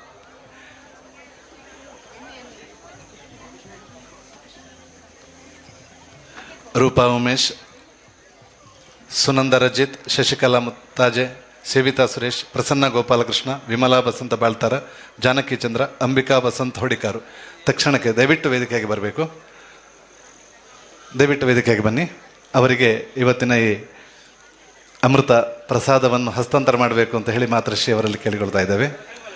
ರೂಪಾ ಉಮೇಶ್, ಸುನಂದ ರಜಿತ್, ಶಶಿಕಲಾ ಮುತ್ತಾಜೆ, ಸೇವಿತಾ ಸುರೇಶ್, ಪ್ರಸನ್ನ ಗೋಪಾಲಕೃಷ್ಣ, ವಿಮಲಾ ಬಸಂತ, ಜಾನಕಿ ಚಂದ್ರ, ಅಂಬಿಕಾ ಬಸಂತ ಹೊಡಿಕಾರು.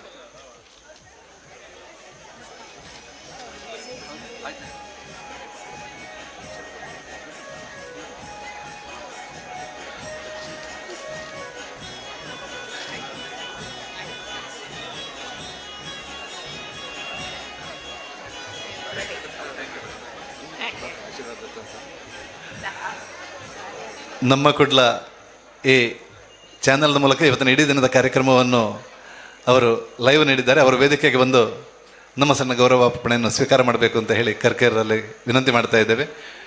ಬಹಳ ಹಿರಿಯರು, ಅನುಭವಿಗಳು, ತಾವು ದಯವಿಟ್ಟು ವೇದಿಕೆಗೆ ಬಂದು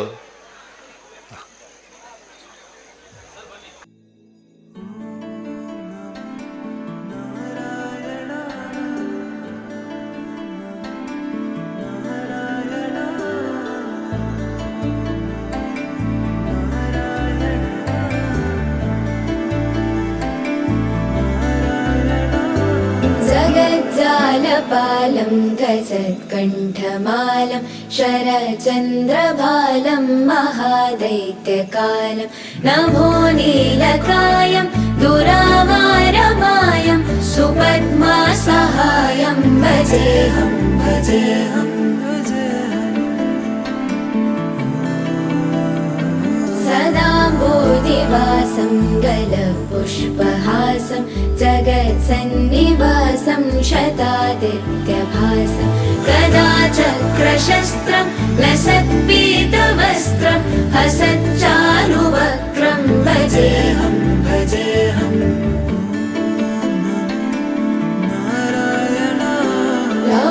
रमाकण्ठहारं श्रुतिव्रातसारं जलान्तर्विहारं दराभारहारं चिदानन्दरूपं मनोज्ञस्वरूपं धृतानेकरूपं भजेऽहं भजेऽहम् जराजन्महीनं परानन्दपीनं समाधानलीनं सदैवानवीनं जगज्जन्महेतुं सुरानीकनेतुं त्रिलोकैकसेतुं भजेऽहं भजेऽहम् कृताम्नाय गानं खगादीशयानं विमुक्तेर्निदानं हरारातिमानं स्वभक्तानुकूलं जगद्वृक्षमूलं निरस्तार्थशूलं भजेऽहं भजेऽहम् समस्तामरेशं द्विरेफाभगेशं जगद्विम्बलेशं हृदाकाशदेशं सदा दिव्यदेहं विमुक्ताखिलेहं सुवैकुण्ठदेहं भजेऽहं भजेऽहम्